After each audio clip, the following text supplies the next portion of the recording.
Hello friends, now we are going to start. ਅੱਜ ਦੀ meeting ਆਪਾਂ ਸ਼ੁਰੂ ਕਰਨ ਜਾ ਰਹੇ ਹਾਂ। ਅੱਜ ਦੀ ਮੀਟਿੰਗ ਦਾ ਜੋ ਮੁੱਖ ਉਦੇਸ਼ ਇਹ ਸੀ ਕਿ ਸਾਨੂੰ time to time members the phone ਆਉਂਦੇ ਰਹਿੰਦੇ ਹਨ ਕਿ पे किस तरह देनी है, क्या मैं फैक्ट्री चला सकता कि नहीं चला सकता। ਇਹ ਸੋਚਦੇ ਹੋਏ ਸਾਡੇ ਕੋਲ ਇੱਕੋ ਹੀ ਹੱਲ ਸੀ ਕਿ ਆਪਾਂ ਇੱਕ ਵਾਰੀ ਇਕੱਠੇ ਬੈਠੀਏ, ਸਾਰਿਆਂ ਦੇ ਵਿਊ ਲਈਏ ਔਰ ਸਾਰਿਆਂ ਦੇ ਵਿਊ ਲੈਣ ਤੋਂ ਬਾਅਦ ਇੱਕ ਡਿਸਾਈਡ ਕਰੀਏ ਕਿ ਆਪਾਂ ਕੀ ਕਰਨਾ ਹੈ, ਕੀ ਕਰਨਾ ਚਾਹੀਦਾ ਹੈ। ਇਸ ਦੇ ਨਾਲ ਨਾਲ ਸਾਨੂੰ ਇਹ ਧਿਆਨ ਰੱਖਣਾ ਪਏਗਾ ਕਿ ਸਰਕਾਰੀ ਕਾਨੂੰਨ ਕੀ ਕਹਿੰਦੇ ਹਨ। ਸਰਕਾਰੀ ਕਾਨੂੰਨ ਤੋਂ ਖਿਲਾਫ ਅਸੀਂ ਨਹੀਂ ਜਾ ਸਕਦੇ। और सरकार जो इंस्ट्रक्शन इशू करती है 16-16 पेज की इंस्ट्रक्शन होती है ना, अपने किसी बंदे को टाइम होंगे पढ़ने का, ना उसको मैन्यूटली पढ़ते हैं। इको चीज़ को दो बारी घुमा के लिखा होंगे है। थोड़ी देर पहले साडा मेन मकसद यही सी ते मीटिंग शुरू करने तो पहले जिस तरह साडा एक सिस्टम है, I will request our president Praveen Agarwal to welcome all ताकि ऐसी मीटिंग शुरू कर सके। प्रवीण जी प्लीज। बहुत बहुत स्वागत है और असल में बहुत अच्छी शुरुआत हैगी है। ਅਸੀਂ ਇਹਨੂੰ ਡੇਲੀ ਬੇਸਿਸ ਤੇ ਵੀ ਕਰ ਸਕਦੇ ਹਾਂ, ਵੀਕਲੀ ਬੇਸਿਸ ਤੇ ਵੀ ਕਰ ਸਕਦੇ ਹਾਂ। It's a new beginning, so welcome all. Now Kamal ji ਆਪਾਂ ਸਟਾਰਟ ਕਰੀਏ, ਵਨ ਬਾय ਵਨ ਮੁੱਦਾ ਡਿਸਕਸ ਕਰੀਏ। Please carry on. ਆਪਾਂ ਮੁੱਦੇ ਡਿਸਕਸ ਕਰੀਏ। ਉਸ ਤੋਂ ਪਹਿਲੇ ਸਾਡੇ ਕੋਲ ਇੱਕ ਸਰਪ੍ਰਾਈਜ਼ ਹੈ ਜਿਹੜਾ ਤੁਹਾਨੂੰ ਕਿਸੇ ਨੂੰ ਨਹੀਂ ਪਤਾ, ਔਰ I will like to invite Tushar. Tushar, can you tell what is the surprise with you? How are you, Kamal ji? Good to see you. Yeah. All right. I think it's a surprise to me also. Right early in the morning, Kamal ji has invited me to join all of you. My dear friends, आप सबका स्वागत है, अभिनंदन है on behalf of OPA all over again. मेरा नाम तुषार है और मैं पेशे से एक illusionist हूँ, एक mentalist हूँ. I represent my company Delhi School of Magic. We basically are a group of, अगर simple भाषा में बोलूँ तो we are a group of 30 magicians. Leaded by a master illusionist whose name is Raj Kumar, जो कि हमारी company के director हैं, मास्टर मैजिशियन हैं, मेरे गुरु हैं, मेरे डायरेक्टर हैं, और मैं फॉर्चुनेट हूँ that he is also my father. Kamal ji and Sudhir ji invited me for a show for OPA few days back. We did a complete 60 minutes online entertainment mind hacking show wherein I read minds. So Kamal ji requested me to come up for about 1 or 2 minutes and show you something. तो अगर आप सब इजाजत दें तो मैं आप सबको यहाँ बैठे बैठे दिल्ली में कुछ दिखाना चाहूंगा जो कि मेरे माइंड से और आपके माइंड से कनेक्ट होगा। मैं आप सबको सुन तो नहीं पाऊंगा क्योंकि आप सब म्यूट पर है, तो अगर आप मेरी आवाज और मेरी वीडियो दही संग से सुन पा रहे हैं और आप इजाजत देते हैं तो just give me a thumbs up like this on your screen. With this I understand. Thank you so much. Thank you so much. I can see all of you giving me thumbs up, and I take this as a welcome on your behalf and an acceptance on your behalf for me to do something for all of you. My dear friends, हमने आज से पहले सुना है that magic and magicians do a lot of great amazing tricks. और आप में से काफी सारे लोगों ने या आप में से सारे लोगों ने मैजिक देखा होगा टीवी पर या लाइव या वीडियोस में, वो मुझे मालूम नहीं, बट मैं आपको बताना चाहूंगा कि मैजिक के अंदर एक स्पेशलाइज्ड ब्रांच है जिसका नाम है मेंटलिज्म. जैसे एक डॉक्टर MBBS करने के बाद अपने आप को स्पेशलाइज करते हैं, they become paediatrics, gynaecologist, a surgeon, eye specialist. Similar way एक मैजिशियन अपनी नॉलेज गेन करने के बाद, प्रोफेशनल बनने के बाद एक्सपर्टाइज करता है अपनी एक फील्ड में. I have specifically expertised myself into the field of mentalism and I've become a mentalist as well. Unlike traditional magic, mentalism के अंदर verbal communication, body language, reading your thoughts, channelizing energy, auto suggestion, ये सारी चीजों का मिश्रण जब मेरे जैसा एक इंसान करता है to give you an illusion of sixth sense, that is when I call this as mentalism or mind reading. Basically, I'm not a supernatural keeper. Let me just demonstrate to you what I am trying to say. मैं क्या करूंगा, आप में से किसी एक Spectator को as a volunteer चुनूंगा और इसका एक बहुत ही आसान तरीका है मेरे पास, so that this becomes absolutely random and fair. ऐसा नहीं है मैं सिर्फ कमल जी और सुधीर जी को जानता हूँ, OPA को जानता हूँ, मैं बाकी और किसी को नहीं जानता हूँ. यहाँ पर आप सबसे पहली बारी रूबरू हो रहा हूँ. पर फिर भी ताकि ये एब्सोल्युटली रैंडम हो और किसी को ये ना लगे कि इसमें मैंने कुछ सेट करा हुआ है, क्योंकि जब ऐसी चीजें हम करते हैं तो लोग सोचते हैं कि शायद कुछ ना कुछ प्रिपरेशन है, शायद ना कुछ पहले से ही बात करके रखी हुई है। तो मैं अपना नाम चैट बॉक्स में डालूंगा, और ये जो नाम मैं डाल रहा हूँ ये मेरा सोशल मीडिया हैंडल भी है। तो अगर आप चाहें तो मेरे काम को इंस्टाग्राम, फेसबुक, यूट्यूब पे इसी नाम से सर्च भी कर सकते हैं, फॉलो भी कर सकते हैं। We do a lot of live and videos on social media. मैं अपना नाम डालूंगा, इसके बाद आपने अपना नाम डालना है चैट विंडो में, और जो भी पहला नाम मुझे दिखेगा मैं कोशिश करूंगा उनके मोबाइल पासवर्ड के साथ कुछ करने की। तैयार हो जाइए। मैं चाहता हूं कि एक नाम मैं डाल रहा हूं, अपने नाम, मेरे नाम देखने के बाद ही आप डालिएगा। और मैं देख पा रहा हूं कुछ लोग अभी भी जिनकी वीडियो ऑन नहीं है, अगर वो चाहें और वो कंफर्टेबल हैं तो अपनी वीडियो प्लीज ऑन कर लें, because I would want to see you. Thank you Parvez ji, Nitin, Parminder and Jagdish ji, if you are able to listen to me, अगर आप चाहें तो वीडियो ऑन कर सकते हैं। मैं अपना नाम डाल रहा हूं, अपना नाम कमेंट बॉक्स में रेडी रखिए। मेरे नाम देखते ही जो सबसे पहला नाम आएगा will be the spectator volunteer for this game. All right. Tajinder Singh ji has put his name, and I can see a lot of other names. Praveen, Sanjeev, Amarjot, thank you so much for participating. But I would request Tajinder Singh ji, I would request Kamal ji to please unmute Tajinder ji for this, or Tajinder, you can unmute yourself. हाँ जी, hello sir. मैं माफी चाहूंगा, due to some technical glitch ये off हो गया था। तजिंदर जी, अगर आप सुन रहे हो तो प्लीज अनम्यूट योरसेल्फ। हाँ जी सर। तुषार जी सर, मैं कंटिन्यू करूंगा। मैं आपको बता रहा था कि I don't know whether how many of you believe in the power of intuition, but मैं बहुत स्ट्रांगली बिलीव करता हूं। जब मुझे कल सुधीर जी का फोन आया, कमल जी का इनवाइट आया कि मुझे आना है आप सबके पास, तो एक बहुत ही प्यारा सा इंट्यूशन था मुझे, और मैंने उस इंट्यूशन के साथ अपने इंस्टिंक्ट को मैच किया और कुछ करने की कोशिश करी। हम सबके फोन में अलग अलग तरीके के पैटर्न होते हैं, पिन होते हैं, पासवर्ड होते हैं खोलने के लिए। मैं अगर अपना फोन खोलूंगा तो इसके अंदर भी एक आपको स्क्रीन दिखेगी, हर एक के पास होती है, अगर रखा हुआ है तो। और मैं इसके अंदर अपना एक्सक्लूसिव पिन डालूंगा, ये तभी खुलेगा, अदरवाइज ये नहीं खुलेगा। जैसे अभी मैं आपको दिखाऊंगा नहीं तजिंदर कि मैं क्या डाल रहा हूं, एंड टू द ऑडियंस मैं सिर्फ ये अपनी तरफ करके डालूंगा ताकि यू डोंट नो कि व्हाट आई एम पुटिंग। और जैसे ही मैं अपनी स्क्रीन को खोलता हूं तो मेरी होम स्क्रीन कुछ ऐसी नजर आती है, ये वेदर फॉरकास्ट नजर आता है। That's how the screen looks like. मैं करूंगा देवी और सज्जनों, मैं ये कोशिश करूंगा कि जो भी मैंने अपने फोन में किया है, मैं वो सिग्नल, वो इंट्यूशन, वो इंस्टिंक्ट चैनलाइज करने की कोशिश करूंगा तजिंदर जी को। Tajinder ji, are you ready for this? हाँ जी सर। सर, आपका साथ चाहूंगा। I am pinning your video so that I can see you live in big. मैं क्या करना चाहूंगा, मैं अपने फोन को अनलॉक करता हूं। इससे पहले कि मैं आपको कहूं कि आप मुझे कोई 4 डिजिट का पिन बोलें, मैं चाहता हूं कि चैट बॉक्स में आप जितने भी व्यूअर्स इसको देख पा रहे हैं, अगर आपके फोन में 4 डिजिट का कोई पिन है तो आप प्लीज उससे यहाँ डालें, और आप चाहें तो इसके बाद आप चेंज कर सकते हैं, या कोई भी 4 डिजिट रैंडमली, कोई भी 4 डिजिट का नंबर डालें, और हम कोशिश करेंगे कि क्या ये किसी भी रैंडम नंबर से मेरा फोन खुल सकता है या फिर एक एक्सक्लूसिव पिन से ही खुल सकता है। तो आप प्लीज डालना शुरू करें, मैं वेट कर रहा हूँ। चैट बॉक्स खुला हुआ है मेरा। Okay, I already have Asrar saying 8044, Parvesh saying 9971। Rajinder ji, आप देख पा रहे हैं? हाँ जी। ऑलराइट, मैं चाहता हूं और भी नंबर्स डालें एग्जैक्टली, तो हम कुछ ट्राई करते हैं। तो बताइए तजिंदर जी, किस नंबर को पहले ट्राई करना है हमें? 4545। 4545। गौर से देखिएगा मेरी स्क्रीन पर कि मैं कोई और नंबर तो नहीं डाल रहा हूं। 4545 यही डाला है सर मैंने। हाँ जी।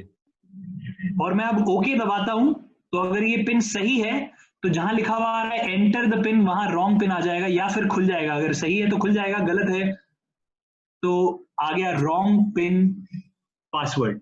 Right sir? Wrong pin entered. Let's give it a try one more time. One more time, तो एक बार और कोशिश करते हैं, कोई और रैंडम नंबर बताएं। 9900। 9900 by Aman Rai. Thank you, Aman, for putting in your input. 9900, मैं ओके दबाता हूं, फिर दोबारा से सर रॉन्ग पिन दिखा रहा है। ओके सर आपके फोन डिजिट का पिन है क्या? हाँ जी है जी। एक बार आपके फोन का भी ट्राई करें। हाँ जी करिए। ऑल राइट, बताइए क्या पिन है आपके फोन का? मेरा है 6579। ओके, 6579। हाँ जी। ठीक है, 6579 और ओके, ये अभी भी रॉन्ग ही दिखा रहा है, राइट सर? सो ये तय हो चुका है कि मेरा फोन किसी भी रैंडम नंबर से नहीं खुल सकता। It has to open with an exclusive 4 digit pin जो मैंने इसमें सेट किया है, right sir? Tajinder ji, you have to listen to me very carefully because now one by one sitting here in Delhi, आप कौन सी सिटी से हैं सर? अभी लुधियाना से हैं, कहीं और से हैं? लुधियाना से जी। वंडरफुल। मैं कोशिश करूंगा for whatever cosmos energy is available around us at this point of time of the day, मैं कोशिश करूंगा कुछ थॉट्स इस कॉस्मोस में डालने की, और कोशिश ये भी रहेगी कि वो थॉट्स आप तक पहुंचे। तो आपको एक एक करके कुछ नंबर माइंड में आएंगे। जो भी नंबर आपके पहले माइंड में आएगा, एक एक करके मैं पूछूंगा आपसे, जो भी नंबर पहले माइंड में आएगा अपनी इंस्टिंक्ट और अपनी इंट्यूशन को फॉलो कीजिएगा, क्योंकि this is what I am trying to connect sitting here in Delhi. जो भी पहला नंबर आएगा बहुत ही ऑनेस्टी और सच्चाई से, देखिए सब कुछ कंट्रोल आपके हाथ में है क्योंकि दिमाग आपका है, आप चाहें तो इसको टोटली चेंज भी कर सकते हैं, पर जो भी इंट्यूशन आपके माइंड में आएगा मैं दिल से चाहता हूं सच्चाई से, क्योंकि मेरे हाथ में कोई कंट्रोल नहीं है, it's you and your mind, तो वही बताइएगा जो आपके माइंड में आए। तैयार हैं? हाँ जी। I am going to send you the very first number right now. What number do you see, sir? 9. Okay. मैं आप लोगों को अपने एक्सप्रेशन से या अपनी आवाज से बिल्कुल नहीं बताऊंगा कि ये सही हो रहा है या गलत, but I'm going to try this once again. Tajinder ji, I'm going to send you the second number now. It's now. Please tell me. 5. Wonderful. You're going great so far. 9-5. Tajinder जी, इस बार मैं चाहूंगा आप अपनी आंखें बंद ही रखिएगा और इमेजिन कीजिएगा कि आपकी आंखों के सामने एक ब्लैंक स्क्रीन है, ब्लैंक, बिल्कुल खाली स्क्रीन है। मैं भी ऐसे ही इमेजिन कर रहा हूं। हम दोनों काफी हद तक सिंक में आ चुके हैं।